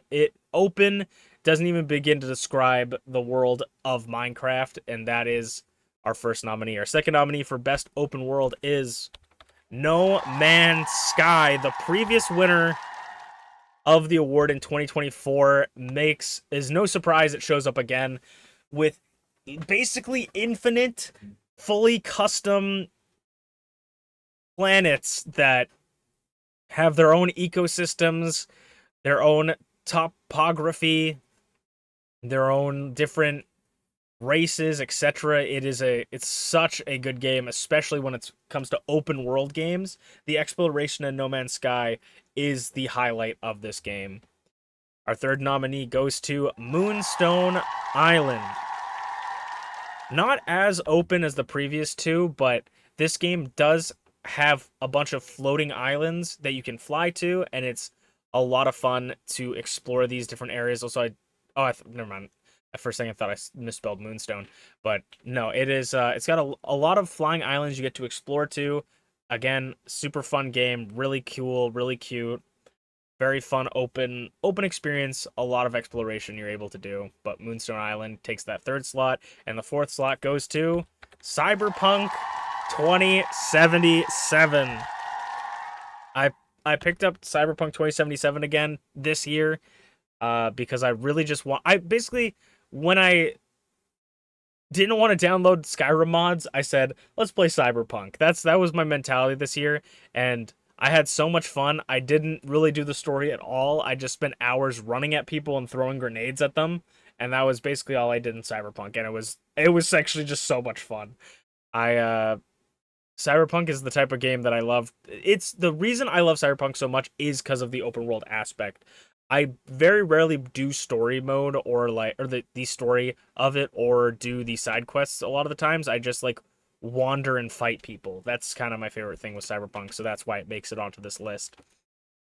And our winner for best open world game of 2025 goes to Minecraft. Minecraft edges out this year, getting the win here, but just because I've been playing a lot more modded Minecraft this year than I have been in a long time, and the open world aspect of Minecraft compacted with mods makes the exploration so much fun. Because this game, at its core, has such a good exploration mechanic, if that makes sense. Like, its gameplay loop of exploring new locations feeds so well into people's incredible ability to make amazing mods, whether it's dungeons, new biomes, different dimensions. I think that it was a perfect combination this year for me, and I have to give it to Minecraft. I've been playing Aether mod a lot recently, and so Minecraft takes it out this year. A lot of really, really good competition this year in open weight in the open world. Now we get to have some fun because these are not games that exist yet. These are my most anticipated games of 2025. And as you guys saw, my most anticipated game of 2024 was the next Digimon Stories game, which ended up being Time Strangers. That game has shown up in many categories and has lived up to the hype. So will these games live up to the hype? My most anticipated games of 2025 are Tomodachi Life, Living the Dream. The long-awaited sequel to Tomodachi Life. I'm going to be streaming this, and if you guys want, I will be adding viewers and friends into Tomodachi Life to see what they get up to. What a good, exciting game. I'm so hyped. This is probably one of the only games of next year that I will buy at release for full price, because I fully love Tomodachi Life. I don't own it anymore. I gave my Tomodachi Life to a friend for his birthday, my 3DS version. So getting the Switch version, I'm so excited for this game, especially with the updated Mii customizations. This is one of the top 4 that I'm excited to see. Our next nomination is Fire Emblem Fortune's Weave. Fire Emblem, finally a long-awaited return from Fire Emblem. I mean, I guess it's not long-awaited, but long-awaited for me. I didn't play any of the other new Fire Emblem games since Three Houses. This game seems to be maybe a soft sequel, maybe a prequel to Three Houses. The trailer got me so hyped for this game. I'm really excited, but I refuse to play it until I finish the third house in Three Houses on YouTube. So that's what we're going to be doing. Maybe a little bit this year. We'll have to see. But this one's probably not going to be one I'm going to pick up. But it's one that pick up day one. But it's one I'm very excited for. Our third most anticipated game of 2025 is Strange Brew. We talked about the demo, but I can't wait for this full game to come out. Again, I have a little bit of a vested interest with this game. My friend is involved in working on it, but it's a game I'm really excited for. Him working on it just makes me even more excited for it. So I think it's going to look like a great game, and I can't wait for my friend's first game title to be fully released. That's a game I'm very excited to see. And then our fourth and final nominee for this most anticipated game, Code Vein 2. Code Vein 2, the return to Code Vein. I'm so excited for this game. Not only did we finish Code Vein this year, but it really, really made me excited for the God Eater games. And this Code Vein game looks so interesting because it seems like it's going to have some time travel-esque things where you go into the future or the past. And I'd love to see it. the one thing that could make this game like a 10 out of 10 for me when it comes out is if it checks for like your save files for Code Vein, and like maybe it makes your character come back or something, you know? I think that would be so cool. Or even if they like the character you made in Code Vein turned into this monster, like it's dead or something. You know, I think that would be super cool. I don't know if that's going to be true, but it'd be really, really cool. Kind of like a Dragon Ball Xenoverse thing where you go back in time and you can see your old character. I think it would be really cool. But the winner of my most anticipated game of 2025 goes to Fire Emblem Fortune's Weave. There are a ton of games coming out this or next year that I'm really excited for, and coming out in the future that I'm really excited for, but I have not played a Fire Emblem game in forever, and this really revitalized my love of, or my excitement for Fire Emblem.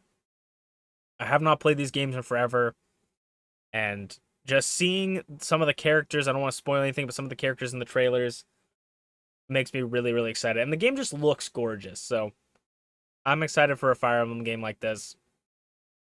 And that is my most anticipated game of 2025. Now we're getting into some more saucy categories. Best roguelike game. A game that you keep coming back to and getting stronger. You keep going in and trying new builds. I love roguelike games. I don't feel like I played too many this year. I played a lot of games that have roguelike mechanics or roguelike mini games, but I don't feel like I really played a lot as much as I did last year. So let's see what nominees for best roguelike. Crab Champions, of course, making its way into the roguelike. The first nominee, previous winner of this award in 2024. Crab Champion shows up. Honestly, one of the best roguelikes I've ever played. So it's no surprise that it will show up here. Our second nominee is Zenless Zone Zero. Zenless Zone Zero is not a roguelike, but does have roguelike, a lot of roguelike sort of mini games. They're not mini games, they're like different modes you can play, and the roguelike version of this game is a lot of fun. Basically, you get to play with your characters that you have, but they'll give you extra bonuses. It's a lot of fun. The next nominee goes to Wuthering Waves. Wuthering Waves is a lot more like a roguelike than Zenless Zone Zero, because its roguelike is basically the end game of Wuthering Waves. When you're at the end game, you can play the roguelike. And I think the roguelike's super fun. You get to pick, rather than picking 3 characters that you would play with, you pick one character to be your main character, and then you can collect characters along the way as you go through the different waves. And it's so fun. I don't know how else to describe it. It's a lot of fun. And the final nominee for Best Roguelike of the Year goes to Hollow Cure.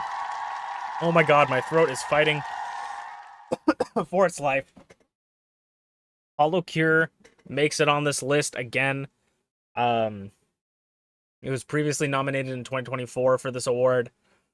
They've added a little bit more of like fun side stuff, but the main meat and potatoes of the roguelike is still fun, and I was still grinding. I think level 2 is my favorite level I like to play.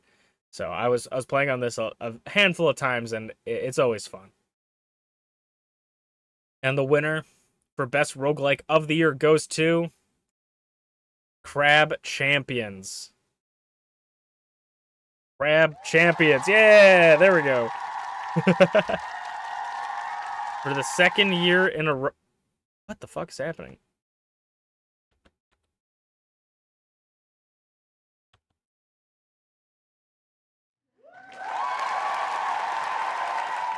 Alright, I just need to...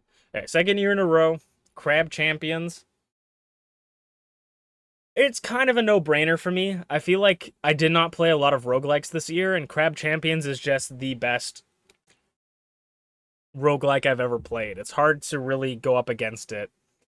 If I picked up other roguelikes, maybe, but to say that Crab Champions were to lose to anything in that list, I liked a lot of the things in that list, but a lot of them were barely roguelikes. So Crab Champions picks up that win.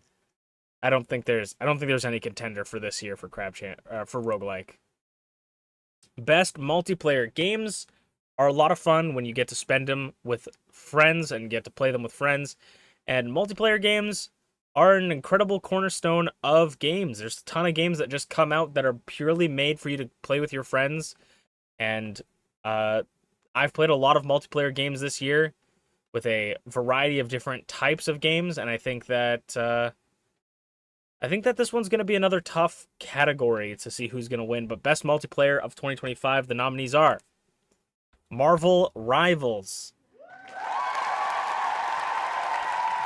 Coming out of the gate, probably the game I played the most with friends. Marvel Rivals, whether it's comp, free fight, or quick play, or practice versus AI. I've spent many hours playing with friends in Marvel Rivals. It is probably the number one game that my friends ask me to play alongside of me asking them to play it. Marvel Rivals, very good. And it's multiplayer even when I don't play with friends because you got to play with people. So it's a very good, very fun cooperative team game that can also be incredibly frustrating. Previously nominated for this award in 2024 as well. The second nominee is No Man's Sky. This game is fun with friends for a whole separate reason than Marvel Rivals. Like, just the No Man's Sky is basically a fun exploration, like, building game, and then everything that's fun with No Man's Sky is just enhanced when you have people with you. And I think that this year really, really showed me a lot because I would just be exploring with my friends, looking for parts for ships. It is one of the best multiplayer experiences you'll have. The third nominee for Best Multiplayer of 2025 goes to Sunhaven. Showing back up the best farming sim of the year. This game is... Oh, I even put best farming sim at the top left instead of best multiplayer. But this game, I basically only played with friends. Like, when it comes to games that are multiplayer and fun, this is a game that I basically never play alone. I've only played it a handful of times, and I don't think I played this game alone this year. So having a farm with my friends is so much fun, and being able to like cooperate and build and take care of things, I love it so much. Sunhaven, incredibly fun game. It's basically like an RPG with farming sim with your friends. And the fourth and final multiplayer game of the year goes to Tabletop Simulator. This game was where I played Magic most of the year. I played Magic the Gathering a lot on this table, along with just a lot of different other card games and tabletops. This game is underrated. I feel like people don't even think of Tabletop Simulator as a game, but this game is just an environment for you to be able to play with your friends, and I always have a good time when I'm in Tabletop Sim. And the winner for Best Multiplayer Game of the Year goes to Marvel Rivals.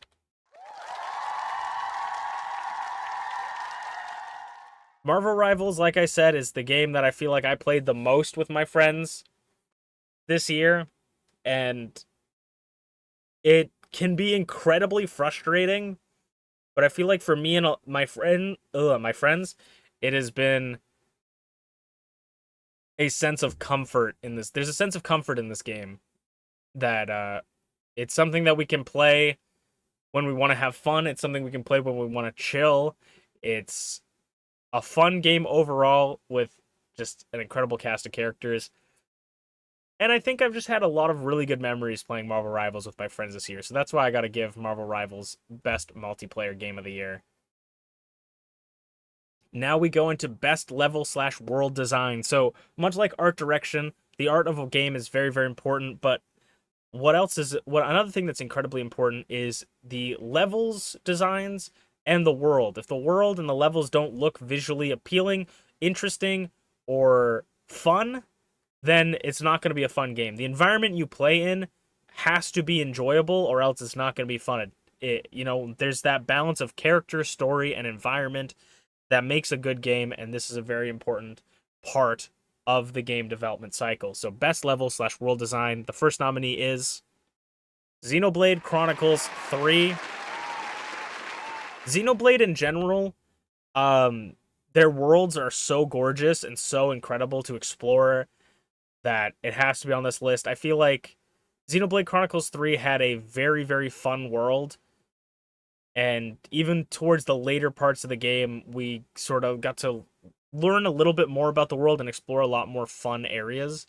So that is why it makes it onto this list. Second nominee goes to No Man's Sky.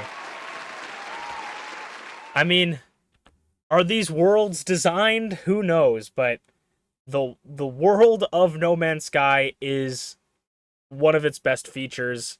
It honestly, maybe you could argue that No Man's Sky's world carries it because it is out of this world. It has multiple worlds, and there's always something interesting you'll find. The exploration of this game is an incredible part of it.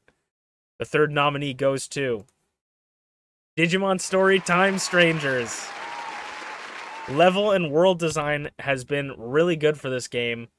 I think the vibrance of the digital world in conjunction with like sort of uh the underground areas that are a little bit like more gray tones and darker, and then like the use of color in this game is really good, and then the overall just being generally fun. I think that it's very difficult for you to get super lost in this game, and I think that's a really very well designed.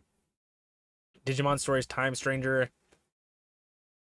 makes its way onto this list. I think it's just the Digimon world is just beautiful, and so it's hard to hate it. You know, it's hard to not put it on this list. And then the next nominee, the final nominee, is Kirby's Dream Course, baby. Kirby Golf. For the first time ever, I played Kirby's Dream Course, and it was so much fun. I think that the level design of Kirby's Dream Course is so fun. All the little nuances and the little different like things that get in your way, the way they place it, the way your shots can land. It's a great game. I haven't played it before, but this is my first year playing it, and I played it and I really enjoyed it, and I wanted to give that credit. So that's a little bit of a out of the park one, but Kirby's Dream Course, their fourth nominee. But the winner goes to Xenoblade Chronicles 3. It's hard to beat a Xenoblade game at best world. Like at best world design / level design. It's really hard to beat it when the landscapes are so beautiful, and a lot of the times Xenoblade games reward you for exploring, whether it's finding a secret boss or finding a hidden item. I feel like they always reward you for exploring. So I gotta give it to Xenoblade Chronicles 3. Our next one is Best Sports Game. This is a game that it's a sport. A sport is being played in the game. People like ball, people like gun. This is the ball category. Best sports game. I don't play a ton of sports games, so there's going to be a little bit of liberty, but when I do, these are the games that I look for. Best sports game of 2025. The first nominee is WWE 2K25. I mean, WWE is one of the more iconic sports games that I play on this channel. You know, you're gonna know this is where MPW is being held. You're gonna know when we're looking for a fight. We're gonna solve it in the ring in WWE 2K25, specifically this year. But that is our first nominee. Second nominee is Crash Team Racing. I don't know if you guys know this, but racing is a sport, and Crash Team Racing is a classic game that I played this year again. I revisited it, and it was so much fun. The third nominee is Dead or Alive Paradise. The beach volleyball in this game is just top tier, honestly. You know, the beach volleyball it's such a fun mechanic. You know, I'm always paying attention to the balls bouncing. And yeah, I think that, you know, gambling's also a sport. You know, you can play roulette and cards. You know, it's a great sports game. It's a great sports game. And then we have Yu-Gi-Oh! GX Tag Force.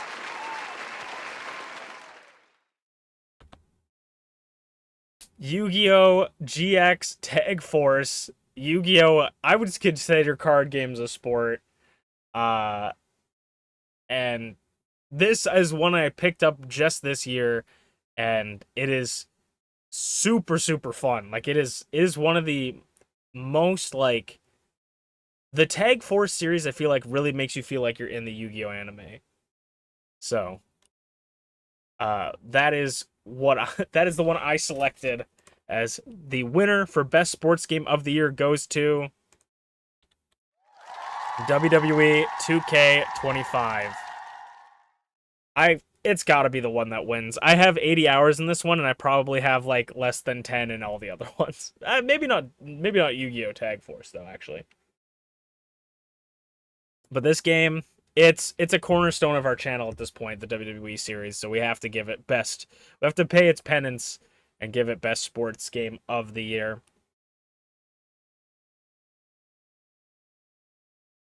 Best game on the go is our next category, and this is for games that are not mobile games, but games that can be played mobile. So whether it's the 3DS, the DS, the Game Boy, maybe it is a game on your phone, like a Wuthering Waves or a Zenless.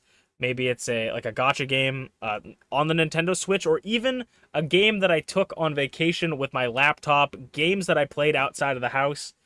Let's see, the 4 nominees are Monster Racer. Monster Racer is for the Nintendo DS, and I took it around with me a lot this year. I did not play it always sitting at like a desk or at a table. I would bring it around with me to different places if we were going on vacation. That's what I brought to play with me, and also a lot of the games on the go are games that I played in bed, and this was a game that I played in bed quite a bit. Our second nominee is Yu-Gi-Oh! GX Tag Force. Speaking about playing in bed, this is the game that I played the most in bed. I played so much Yu-Gi-Oh! Just laying in bed before I went to sleep. This game is very handy. This one's for, I believe, the PSP or PS Vita. I can't remember now. But it is a very fun game to pick up and walk around with. Our third nominee goes to Pokemon Pearl, baby! Last year,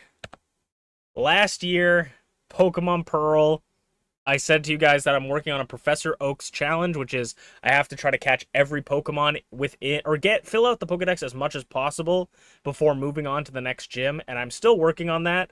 Will that ever be released as a video? I genuinely do not know. Will it ever be finished? I genuinely do not know, but I am working on it. I've been grinding a ton in this game, and it's been quite a bit of fun. But Pokemon Pearl, best game on the go, nominee number 3. Nominee number 4 for best game on the go is Hamsters or Pets Hamsters Life 2, specifically for the Game Boy Advanced.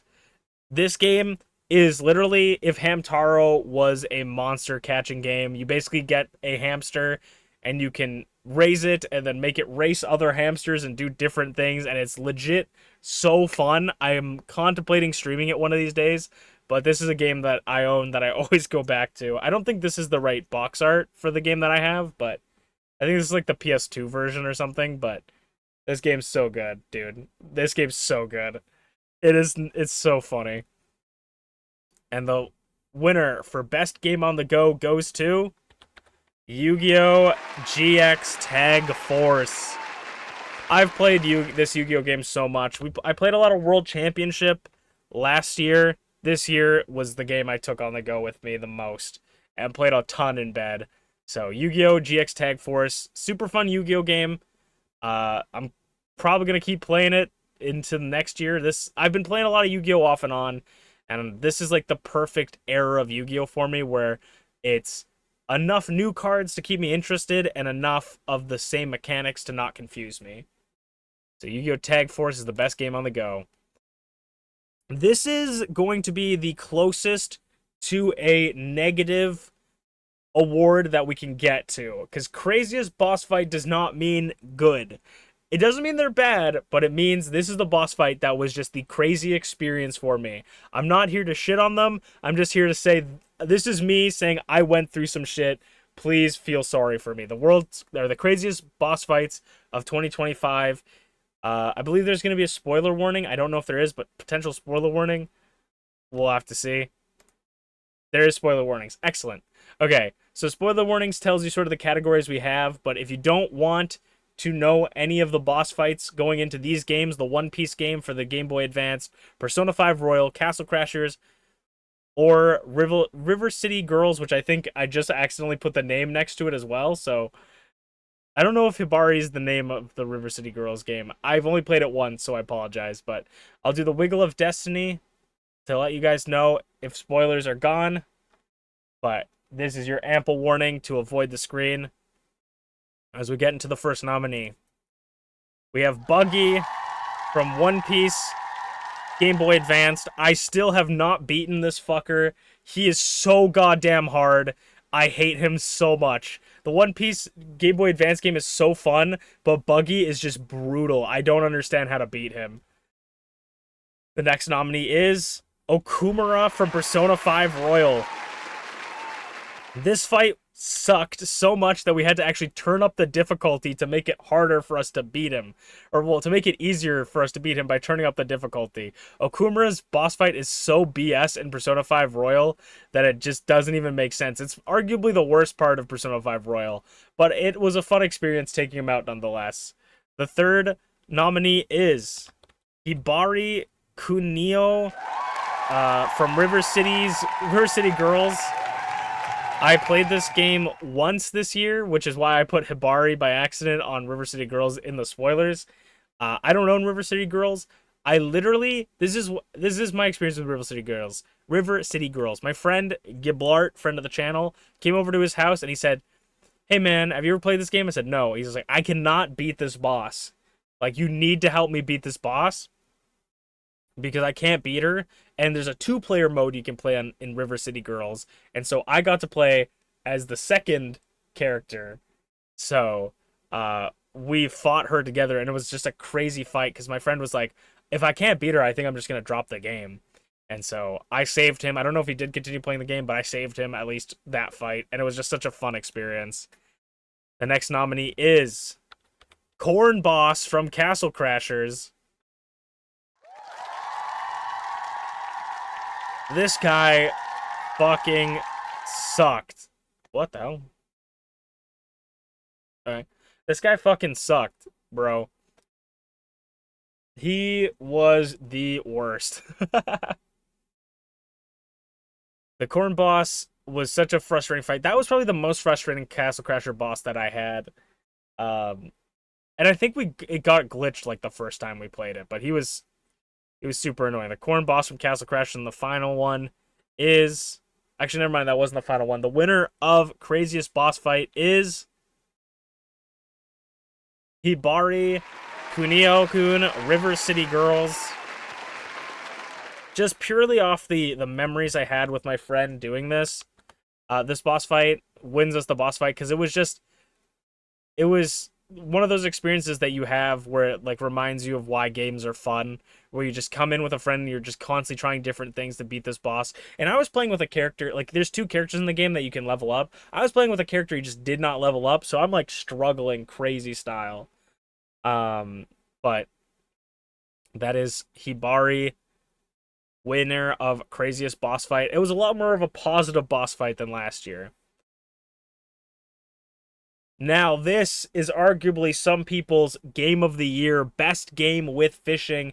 I believe a game is not complete unless it has a fishing mechanic, and this is the best game with fishing of 2025. The nominees are Pokemon Radical Red. I've been playing a little bit of Radical Red recently, and it has fishing in it.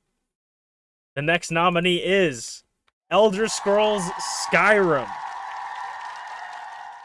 It is a fantastic RPG that I always love to go back to, and it has fishing in it. The third nominee goes to Power World. Power World had an incredible update that allowed you to fish. Like, I was going to go through each of these categories and go, and this has fishing. But Power World's fishing is legit. Like, Skyrim's fishing is awesome. Power World's fishing legit kind of changes the game. They had, like, a huge lack of anything sort of water related in the game. And adding the fishing mechanic really genuinely changed up Power World quite a bit. And the final nominee for games with fishing goes to Persona 5 Royal. Persona 5 Royal does in fact have fishing. I didn't know this, but we went to that fishing place with Ryuji that one time when we met our teacher and she was fishing there. This game has fishing in it. This is one of the hardest fought awards ever. There are so many great games with fishing because every game with fishing is a great game. But the winner of best game with fishing goes to Power World. I had to give it to Power World. Their fishing actually changed their game. The introduction of fishing brought so much more of like a variety of things you can do, as well as just like a whole slew of new pals. It's it it is such a good game. And the fishing was a much needed addition to the game, in my opinion. No game is finished without fishing. And Power World, best game with fishing of 2025. Congratulations. Now we're getting into some juicy, the meat and potatoes, best cast of 2025. We talked about protagonists, we talked about villains, we've talked about characters, but overall, what game had the best cast this year of all the characters throughout the entire runtime of the game? Which game had the best cast? The people housing the world and making up of it, who has the best one of 2025? Let's see our nominees. Our first nominee is Pokemon Legends ZA. We talked about it at best character. I feel like Legends ZA, I'll say maybe has the third best cast of a Pokemon game so far. I haven't completed the game, obviously, but maybe my third favorite cast. So definitely up there in a Pokemon games. I don't know if for me it doesn't beat out Scarlet and Violet, but I like all the characters in ZA, so had to put it on best cast. The second nominee goes to Pokemon Colosseum. The second Pokemon game. The cast of villains alone makes the cast of villains alone makes Pokemon Colosseum have a great cast, including obviously your character, some funny NPCs like her her grandparents, the mayor. All these characters I feel like make up a really funny and colorful story, which is why it made it onto this list. 2 Pokemon games making it up. As we move on to our third nominee, Soul Hackers 2. If I've said it once, I've said it 1,000 times. Soul Hackers 2's characters carry the game. I like the game. I like a lot of what the game has to offer, but when any moments I got frustrated and thought, I don't want to play this game anymore, I immediately remembered, hey man, these characters are so cool and I want to see how these stories, like, anytime I felt down or like I didn't want to continue, they would hit me with some fun character moment for me. And so Soul Hackers 2 is nominated for that reason. And for our final nominee for best cast, Fire Emblem Awakening. Fire Emblem Awakening has one of the best casts of characters in a Fire Emblem game, I think. Like a wide variety of different personalities and characters, and the cast is just highlighted with their ranking up system where you can talk to each other and become confidants and such. The relationships between characters is always different every time you do a run. So Fire Emblem Awakening's on the list for that reason. The winner of Best Cast of 2025 goes to Pokemon Legends ZA. I really like this cast, honestly. And I think that I think we're gonna pause super quick, guys. I'm gonna be so for real. I'm gonna be so for real. Give me like 2 seconds. We moved at nostalgia. Nostalgia, and this is cast. Just for when I edit the VODs. Um I don't remember putting this as best cast. So we're gonna do a little bit of quick editing.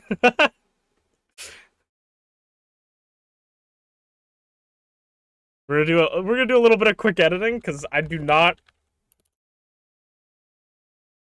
remember giving that award, and I think there is a game that is much more deserving of this award. So I'm gonna quickly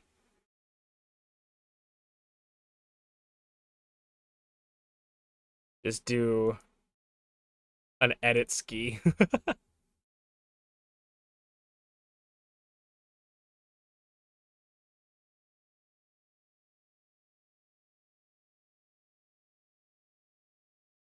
Okay.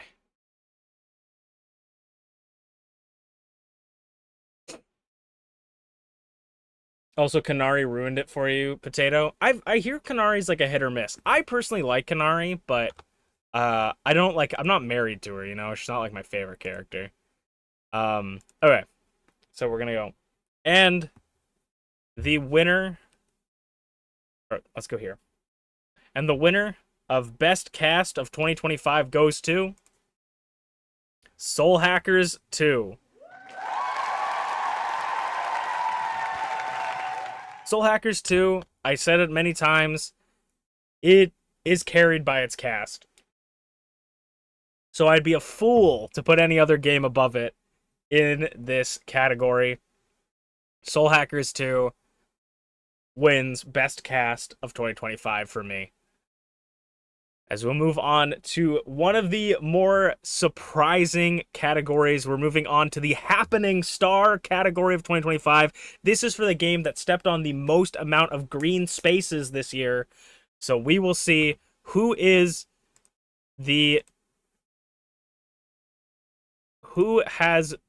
we'll see the nominees of the Happening Star.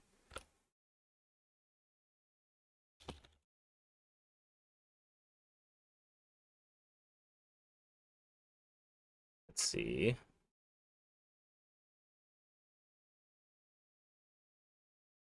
Wait, actually, I don't want that yet because I don't want, just in case things pop up.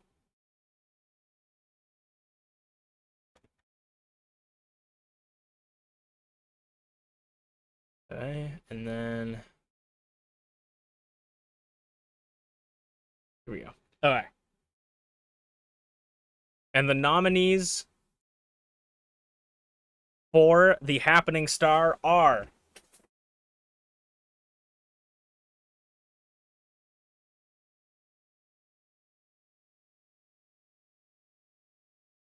Pow World. Dude, it almost hit Baldur's Gate, which I literally just played for the first time yesterday. Pow World. The second nominee goes to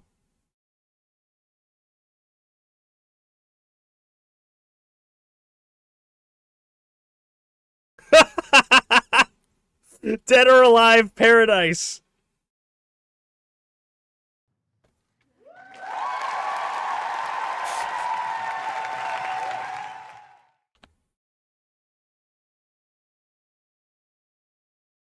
The third nominee goes to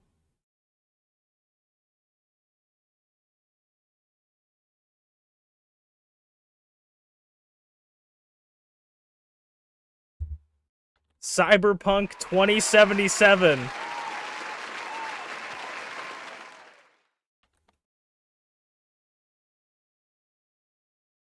The fact that these are all been games that have already been nominated for awards is actually insane.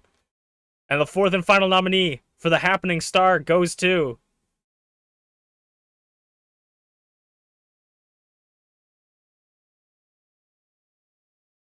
Sonic and Knuckles. Sonic 3 and Knuckles.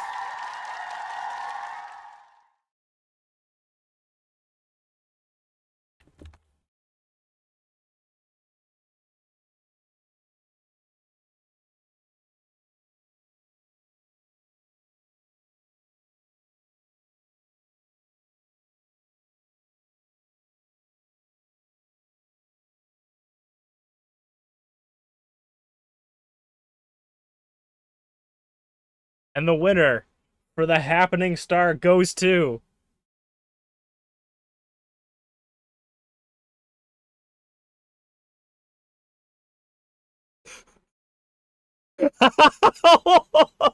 Cyberpunk 2077.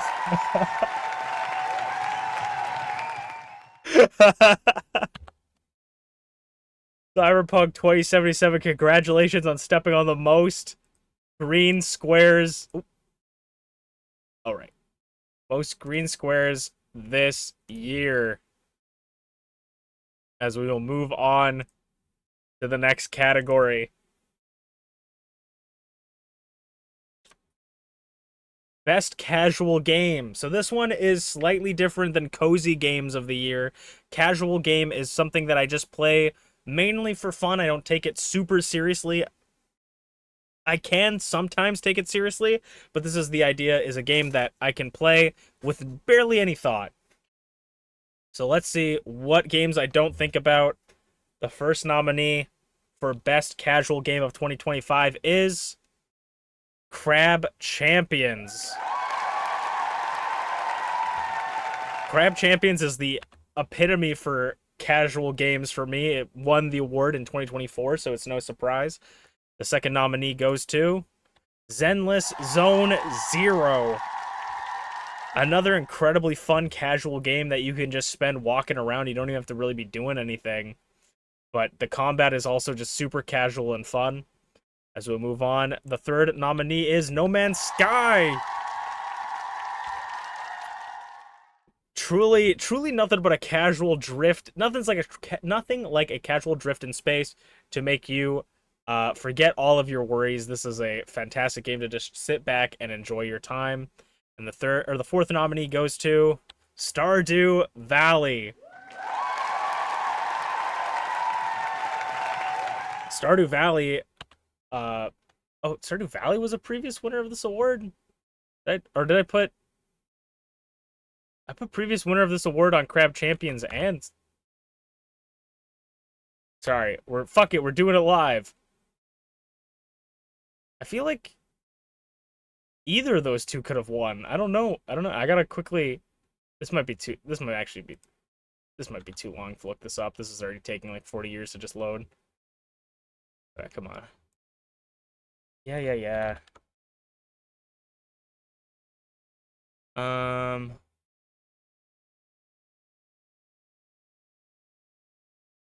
Actually, what am I doing? Sorry, 1 second. I can do this quicker.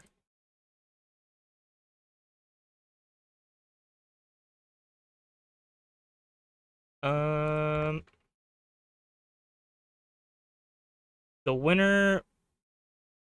Neither of these games won this. The best casual winner of 2024 was Minecraft.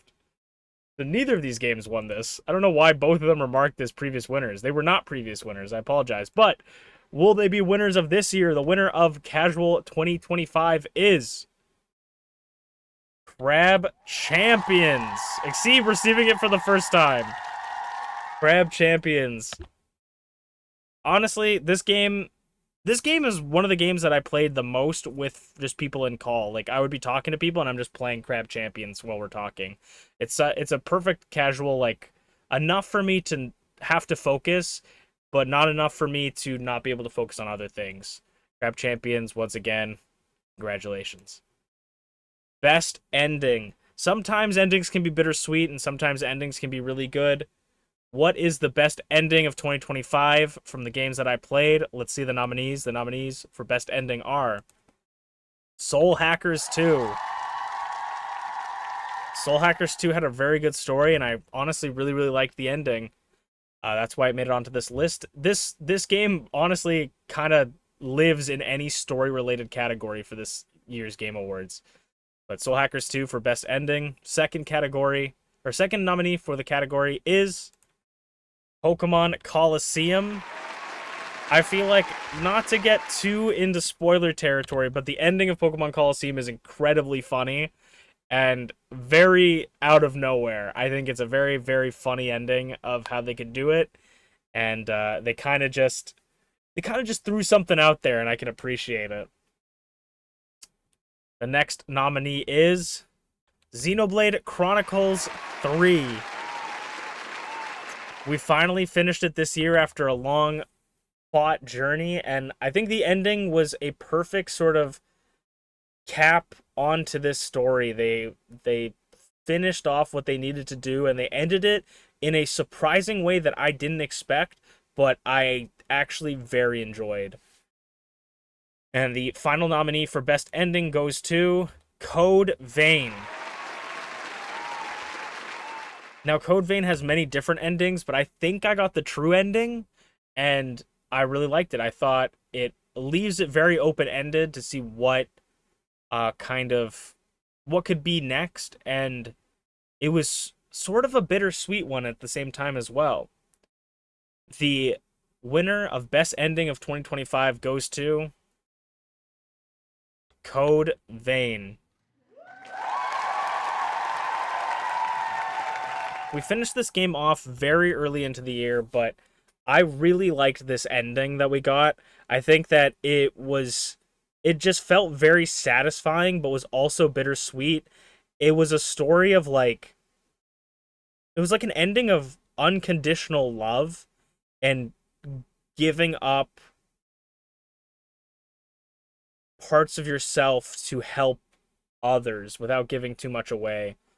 But it was just, to me, it was just such a very pretty ending, and a very hopeful ending as well. And I had to give it to best ending. Code Vein did a very good job with its ending, and a game like that, a Souls-like game like that with an ending, it's always gonna feel satisfying because you can sit back and you feel like, oh, I beat this game, like I finally did it, you know. It was a very good experience and a very good ending. Best fighting game of the year. This is a game that's main concept is to fight each other. I wouldn't really count beat 'em ups, but I might count beat 'em ups some years. We'll see. But this is games where you're fighting people, whether it's one-on-one or with a group. Let's see what fighting games I played this year and which ones I thought were the best four. The first nominee for best fighting game is Super Smash Bros. Melee. Absolutely one of the best fighting games ever. Just ever. Super Smash Bros. Melee is so good. It is one of my favorite fighting games of all time. So it's hard to put it up against other games, but it also is a game that I haven't played a lot this year, and I haven't and some games are better for other reasons, I will say. But that's our first nominee. Our second nominee goes to Dragon Ball Sparking Zero. I know some people have fallen off on this game, but I still think Sparking Zero is one of the best Dragon Ball fighting games we've ever received. Just from a pure casual standpoint, maybe competitive is a little bit of a different topic. This is the previous winner of this award in 2024. But Sparking Zero it was everything I needed it to be and more. So I was playing it again this year, and I really enjoy it. Our third nominee goes to WWE 2K25.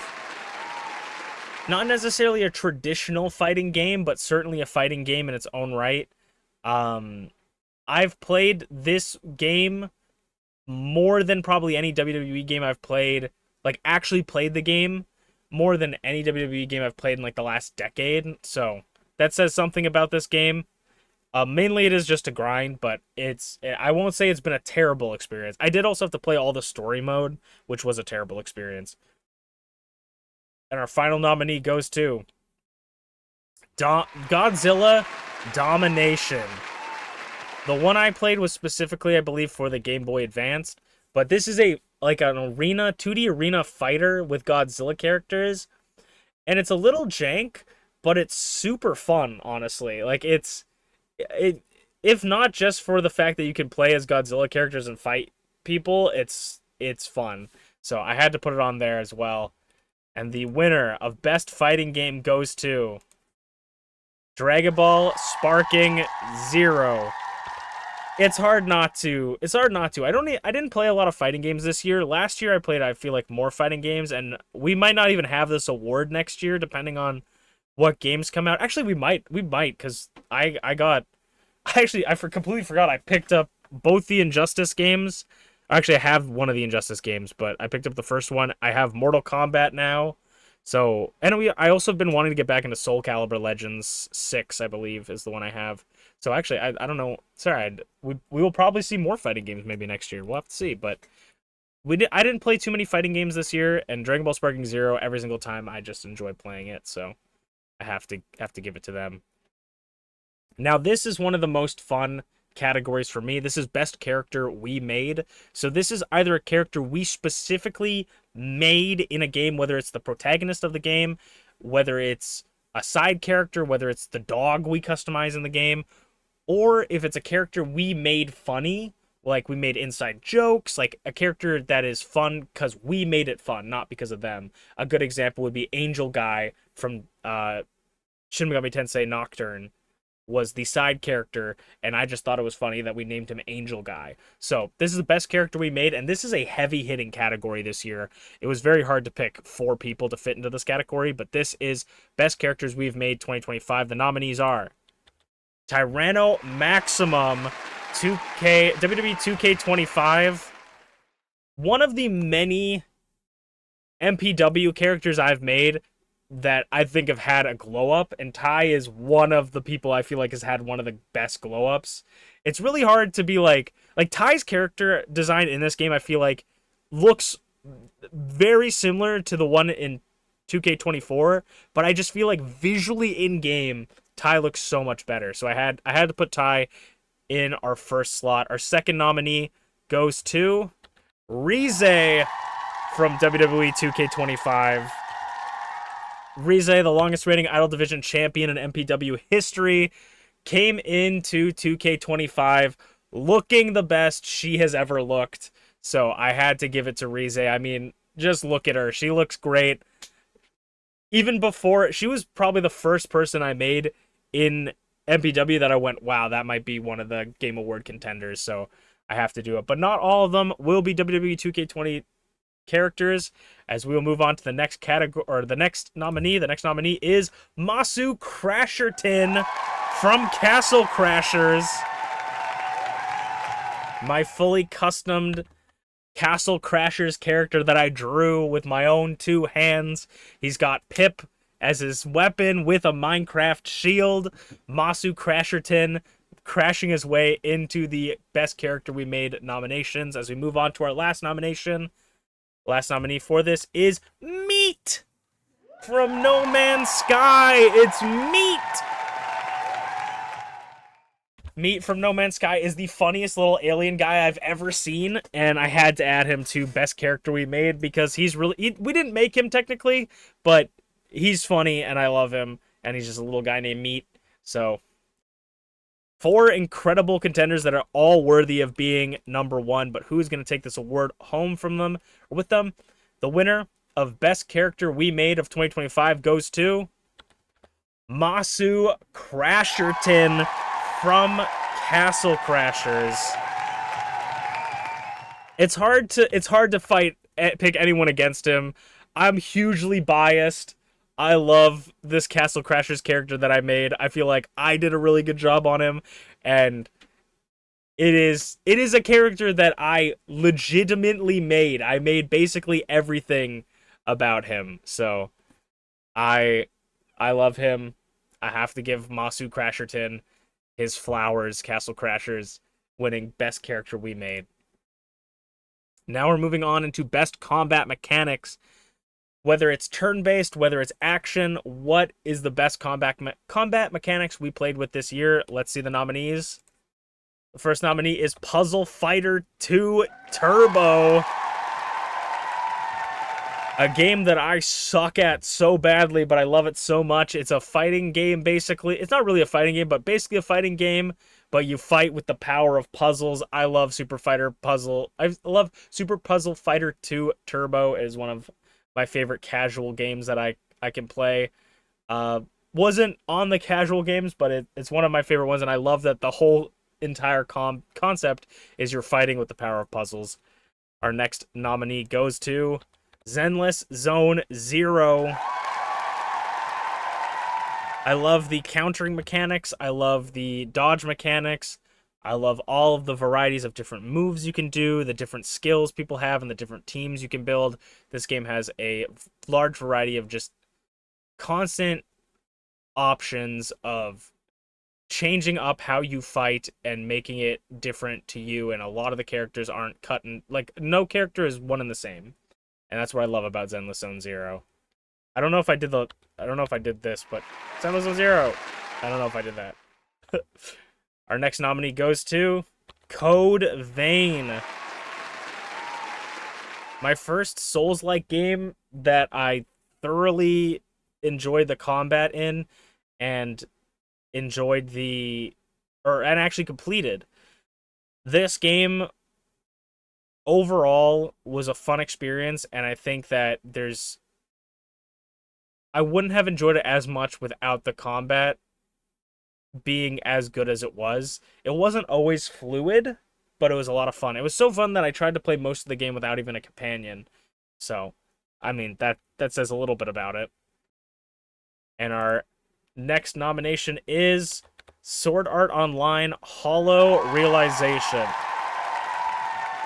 I kind of got into my Sword Art Online era again, sort of mid to late this year.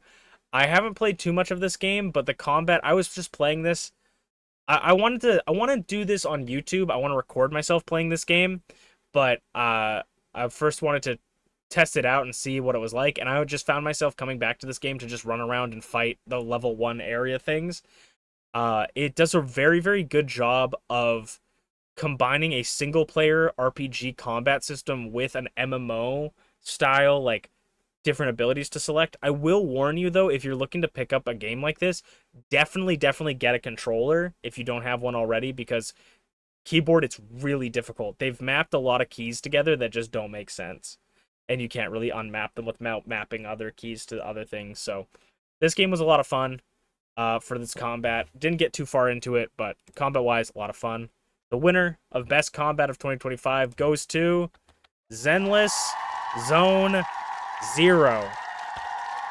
This game is basically all combat, so if I did not enjoy this game's combat, I don't think I would enjoy this game.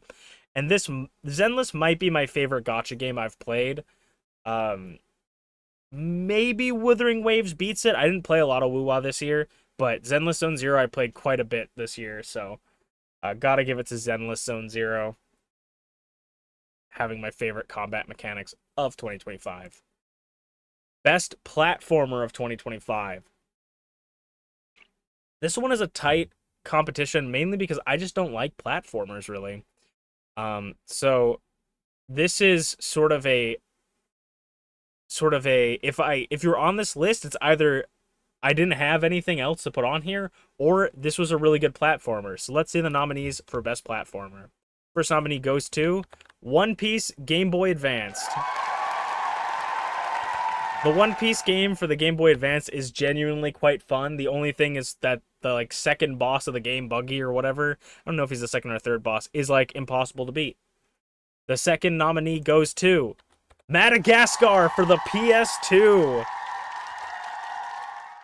Platformers are a perfect area for those random games that people made for popular movies in the early 2000s, and Madagascar 2 is the perfect, or one of the perfect examples of why this was hilarious. I played a little bit of this at a friend's house this year, and Marty's spin attack was the best. Actually, I don't know if it was Marvin, or it might have been Melvin. I don't know their names. The third nominee goes to Peak. If Peak's not a platformer, I don't know what is. Peak is all about going up and jumping around and That's what platforms are all about. Peak, once again, showing up in the Game Awards nominee, but can they pick up their first ever award? We'll have to see with this event, but we'll have to see who they're up against. In the number 4th slot goes to Strange Brew Demo. The demo of Strange Brew that my friend allowed me to play and is not available on Steam. Number 4. Again, I say this game is awesome. I don't like platformers, but I think this game is incredibly fun. So let's stop wasting time. I don't know what to say about platformers because I don't normally have a lot to say about platformers. Who is coming home with that winner's trophy? The winner for Best Platformer of 2025 goes to Peak. Absolutely. There's no game I feel like on this list that could have beaten Peak. Peak was very, very good this year. And I don't play platformers. So Peak, it's literally going up against two platformers that are kind of just there because they're there. / One Piece is really good. Another very good platformer in Strange Brew, and then this one is it's just the best platformer I played all year. Absolutely. Like it's hard to say anything other than Peak was Peak. A very good one. And we move on to, from Best Platformer, we move on to Best Shooter. People love balls, people love guns. This is the gun category. Let's see the nominees for the game with the best guns. And I'm not talking about my biceps. The first nominee goes to Crab Champions. A previous nominee for this award, has a ton of guns, has a ton of crabs. It is a third-person shooter, roguelike, that is just super entertaining. A large variety of different guns you can use, with like some staves as well, if you want to count those as guns. But Crab Champions always delivering every time I play it. Next nominee goes to Marvel Rivals. One of the newest hot up and coming hero shooters, really making its name in the genre already. What else haven't I said about Marvel Rivals?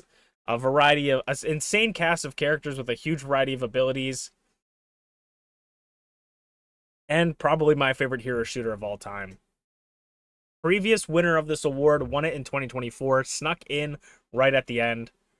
Our next nominee goes to Cyberpunk 2077. I talked about not really playing the story this year. Basically, what I do in Cyberpunk, other than running around throwing grenades at people, is I like to just get a sniper rifle, sit on the top of roofs, and just snipe people for hours. Like, that is one of my favorite things to do. So, Cyberpunk got such a fun... And it's just a fun game and a good shooter in general, but that's just what I like to do. It's one of my favorite games to just casually shoot on. And our final nominee for Best Shooter of the Year goes to Valorant.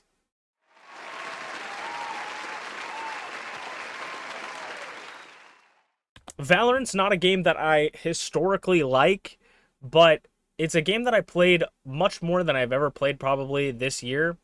And I enjoyed it. I enjoyed a lot of the times I played it. I hated a lot of the times I played it, but I enjoyed a lot of the times I played it. It wasn't always a bad time, and I think sort of towards the later end of the year I started to enjoy it a little bit more. I didn't go out of my way to play it, but I played it with friends and it was fine, so I thought I'd throw it a bone, nominate it for Best Shooter of 2025. But who will be the winner of Best Shooter 2025? The award goes to Marvel Rivals. For the second year in a row is winning Best Shooter of the Year.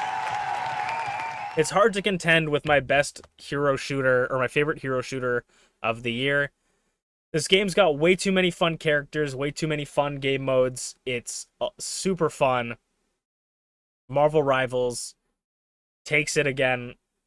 There's not much else I can say. Congratulations to Marvel Rivals for Best Shooter of the Year. And finally, we are getting to the end of our award ceremony. This is the Viewer Choice Awards. This, to some people, could be truly their Game of the Year award, because This is completely voted by viewers like you watching at home.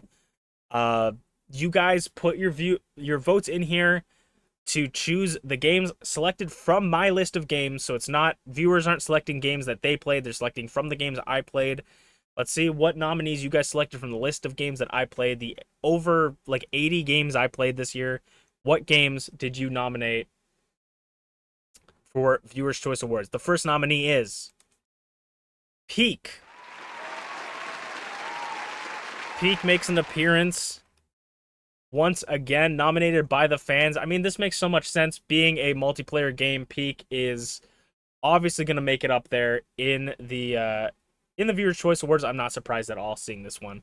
The second nominee selected by the viewers goes to Marvel Rivals. I mean, I know a handful of people that would vote Marvel Rivals in, so it makes no surprise to me. This is an incredibly popular game, not only among my friends, but a lot of people that watch my streams I know play this game as well. So not a surprise to see Marvel Rivals pop up on this as well. The third nominee from the Viewers' Choice Awards is Minecraft. Minecraft was a previous nominee for this award last year, coming back again. I mean, Minecraft's a casual game that a lot of people like, so I'm not surprised.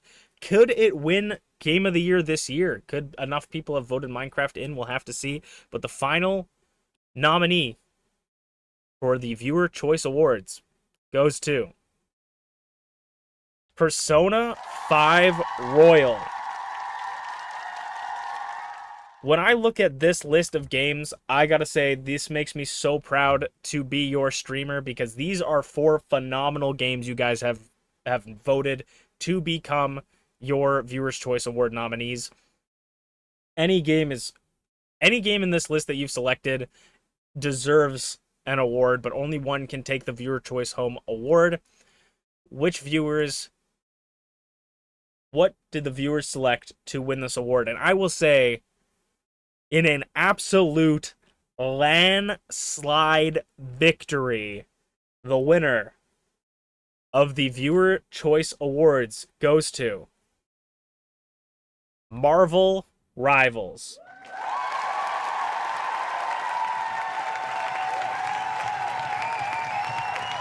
Marvel Rivals absolutely destroyed. So, if anybody, for context, to people that don't know how the voting system works, we do multiple rounds of voting, 2 rounds, and then each person can select 3 games. You can select the same game for multiple categories. First one gives you 2 points. The other 2 gives you 1 point. Marvel Rivals, in the last round of voting, which was about like 20-some games, I think, had 50% of the votes in each category. So someone voted for Marvel Rivals half the time in each category they selected for their first pick, their second pick, and their third pick. Marvel Rivals might be the most voted game for Viewers' Choice Awards. The viewers' voices have been heard, and Marvel Rivals absolutely landslide victory. But all those games selected this year are very deserving, and one of those games, or any of those games, could be someone's game of the year. So, don't be sad if your game you selected didn't win, because all those games are phenomenal. And if you guys, I mean, this is not the best time to talk about this, but if you guys watch my Game Awards and go, damn, I wish that this character won, or I wish this game won, I implore you guys to make your own Game Awards, even if it's just a text document and you write it down. I'd love to hear what you guys think, or what you guys think out of the nominees that I had here, what you think should have won, or who you would have put in, your Viewer's Choice Award. But that is our Viewer's Choice Award. As we move on to the last 2 awards of the year, the best game that came out this year. The best game that came this year. So this is the best game that came out this year. This is not technically the game of the year, but this is basically the game of the year for 2025. So out of all the games I played this year that came out in 2025, these are the ones that I would select. So these ones, even if they have already been nominated 4 times, even if they've already won 2 awards, they can win this award again. The nominees for best game that came out this year of 2025 are WWE 2K25,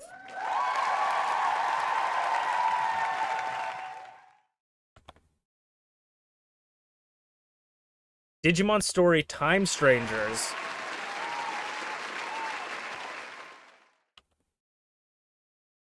Peak,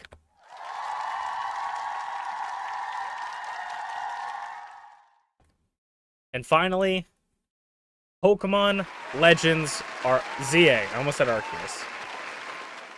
4 games that came out this year that are phenomenal. If I also get something wrong, I apologize. If one of these games actually didn't come out this year and came out like another year, I apologize. I tried to do my research to the best of my abilities, but Pokemon Legends ZA, Digimon Time Strangers Peak, and WWE 2K25 are my nominees for best game that came out this year. The winner for best game that came out in 2025 is Digimon Stories Time Strangers. Digimon Story Time Strangers. A game that I've barely stepped my toes into, but I think is one of the best games, or it's not one of the best games. It is the best game I've played. Actually, I guess not the best game I played this year, but one of the best games I played this year. Digimon Story Time Strangers is, I call it Time Strangers, but it's Time Stranger. Is phenomenal. I think it's great, and I've already said this to death, but I'm really, really excited to see where this goes. Seeing Digimon in sort of like such a good environment and situation right now with just the games, the anime, the card game, it's really awesome to see as a Digimon fan, and this game is like the cherry on top for everything that's been happening in the Digimon sphere. So I had to give it best game that came out in 2025. All 4 of the nominees, all the other 3 nominees that weren't selected, very, very good games that are deserving this award. But Digimon, a lot of my personal bias, this is the whole point of the award show, my personal bias comes in a lot, and this is 100% my personal bias.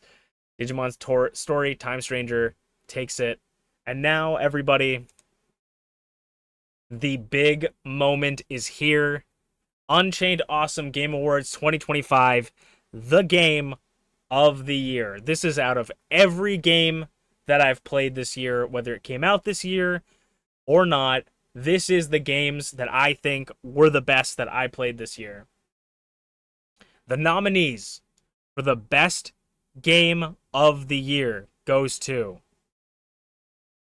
or the nominees for game of the years are Marvel Rivals,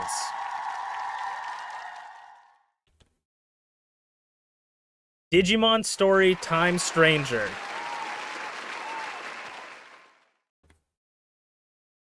Persona 5 Royal,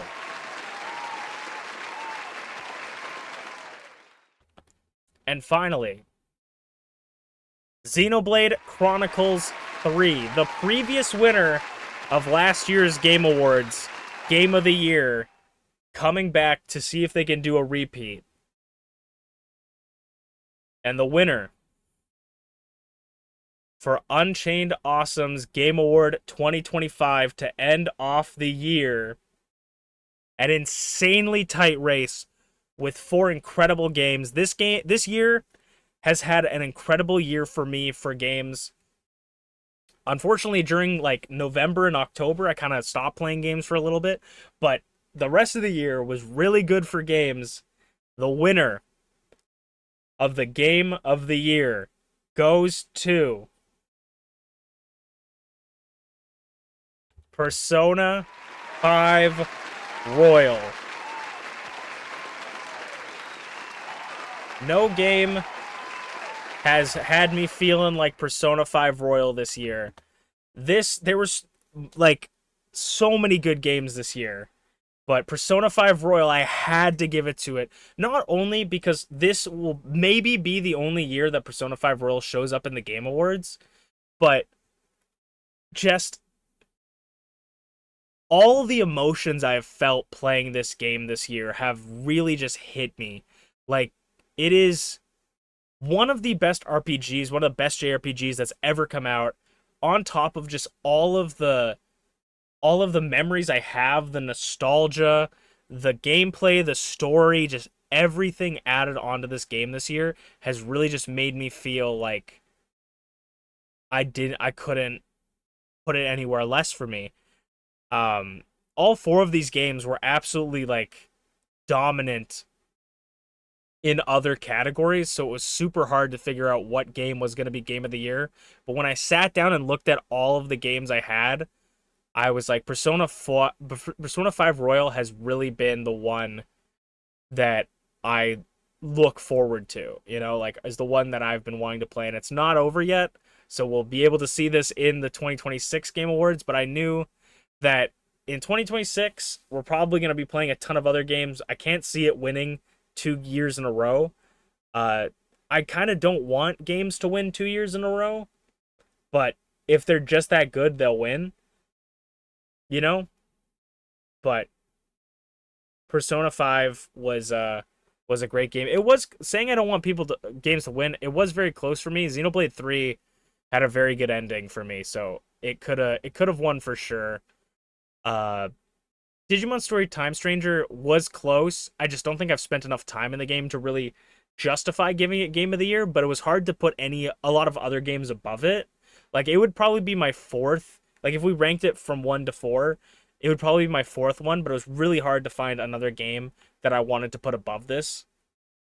Marvel Rivals is just been a consistent staple of my life recently, so it's super hard to like not want to give this something. And I feel like it's the only multiplayer game that I would ever reach this caliber for me. Um,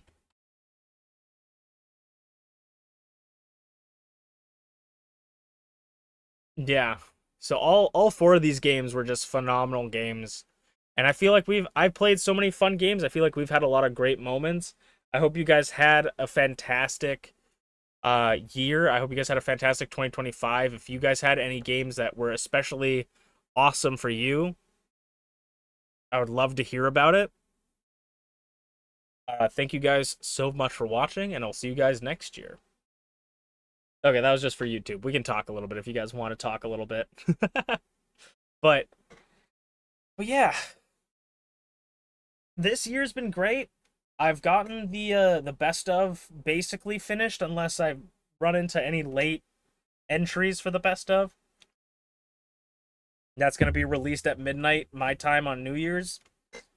Um, Thank you, Shmeeps. I had a lot of fun building this one. I think this award, you guys can let me know what you guys think, but I feel like the way I set up this award show was a lot better than the last one I did, where it was just names on the screen and then images when they won. Because especially for characters, I feel like when you don't do pictures with characters, people don't know who they are sometimes. Like, if I said Mayayoshi Shido, like, people wouldn't know who that was. But if I was like, bald guy from Persona 5. So I wanted to do a lot of like um a lot of more pictures next to them. So it ended up being a lot more work than last year, but I want to do a lot more pictures. Like I made 232 slides of this. And obviously a lot of it's copy and pasting, but it was a lot of work to get through this. So I hope you guys liked it. If you guys didn't like it, let me know. And then also I'm kind of thinking this might be the logo for my game award. It's not really an interesting logo, but I wanted to do a little bit of like an emblem for our game awards. So this is the one I did, or a little design I did. Maybe I'll tweak it next year. You're not at all surprised Persona 5 was up there a lot. Yeah, I was really struggling to not have too many repeats. I think there was a lot more repeats this year than there was last year though, for nominees and things. But it was really hard not to. And I think I just need to figure out ways to like space them out a little bit better, so it's not having like constant repeats like back and forth. Um, but yeah, there was just a lot of games that I played that I really liked this year, and we played about 40 less games than last year.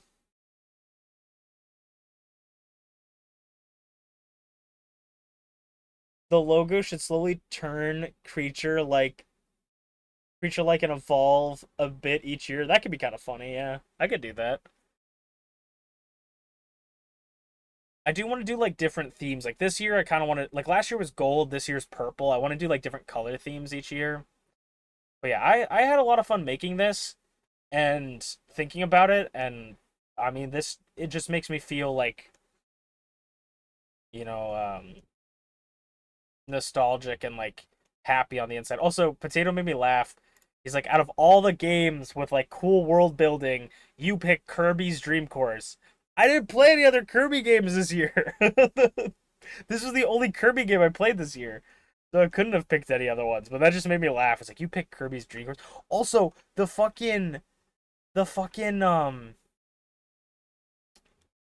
the bonus star award being the nominees being um fucking it was Cyberpunk, Our World, Dead or Alive,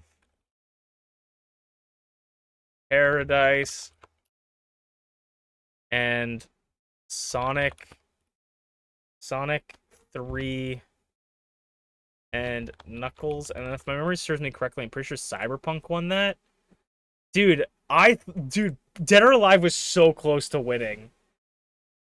The Happening Star was so funny. Dude, the Dead or Alive was so close to winning. We were about to have Dead or Alive Paradise Volleyball win an award in 2025. That was so bad. Yeah, I did legitimately play that this year because I was like I remember watching like Maximilian Dude play that game and do the betting and then like Game Grumps played that game and did like the gambling. So I'm like I kind of want to play it. And then I played it like a little bit. I literally played it once and I never played it again for the rest of the year because I was like this is way too boring. And then I looked at my sports. These were the sports games that I had, and I was just like, I don't want to do two WWE games. I don't know why I have Madagascar on here. I don't want to do two Yu-Gi-Oh games. Dragon Ball Advanced Adventures wasn't very good. Kirby's Air Ride for the GameCube was fine. Street Fighter 6 is all right, but I didn't play it super a lot. Kirby's Dream Course could have been one. Super Smash Bros. Ultimate, kind of not really a sports game, so I didn't want to put it on there. So I was like, you know what? Dead or Alive is funny. We'll put it on there. Win Star, yeah, exactly. I was like, yeah, they landed on so many green spaces. But yeah, these are all the games I played this year. Baldur's Gate, I really wanted Baldur's Gate to get nominated because Baldur's Gate is like the only game that didn't get nominated because I literally played it for the first time like yesterday slash the day before, and I wasn't gonna go through and change any of these slides for Baldur's Gate. Uh, Merlin gifted me Baldur's Gate 3 for Christmas, so it was very kind of him. Uh, and I'll play that. I don't know if I'm gonna play it on stream, guys. If you guys really want to see me play Baldur's Gate 3 on stream, I will. But I think Baldur's Gate 3 for the first time in like years might be my game that I just play off screen and just be a chill game because it's been a lot of fun to play off screen, though it's also driving me insane.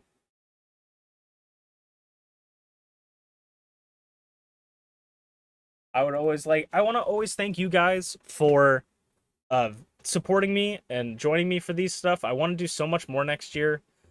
Uh so if you guys would, I'd love to do this again next year. And I hope you guys enjoy it too. I want to also go see if anybody's online right now so I can raid them. But I appreciate you guys immensely, and this will probably be the last stream. He is streaming? Awesome. Let's go raid T. This is probably the last stream of the year for me. Oh, and Rize's with her as well. Awesome. Is Rize also streaming? I don't think she is. I don't think Rize's live, but they're playing No Man's Sky. That's awesome. We're gonna raid T.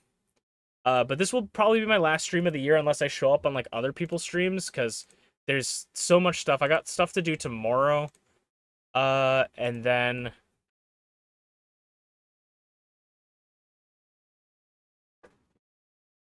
don't ruin our moment. Random guy. I was trying to, but for some reason this uh This is not a show mod icons. Okay. Thank you. Thank you, Schmeeps. But this will probably be the last stream of the year, so I hope you guys enjoyed. And I appreciate everybody coming out. I saw some of my numbers really popping up this year, or this stream. So thank you guys so much for watching. And I will see you guys probably next year. Well, you'll see me in the best of at I mean that technically that is yet next year at midnight, but bye, Matane, bye bye. Thank you guys again for making my year such a great one. See you, Flair. See you, Schmeeps. See you, Potato. See you, Draven. See you, Fearless. See you, Jimmy. See you, Sell for Sandy. And anybody else I maybe missed, I apologize if I did. Bye, guys. Bye, bye, bye. Go say hi to T.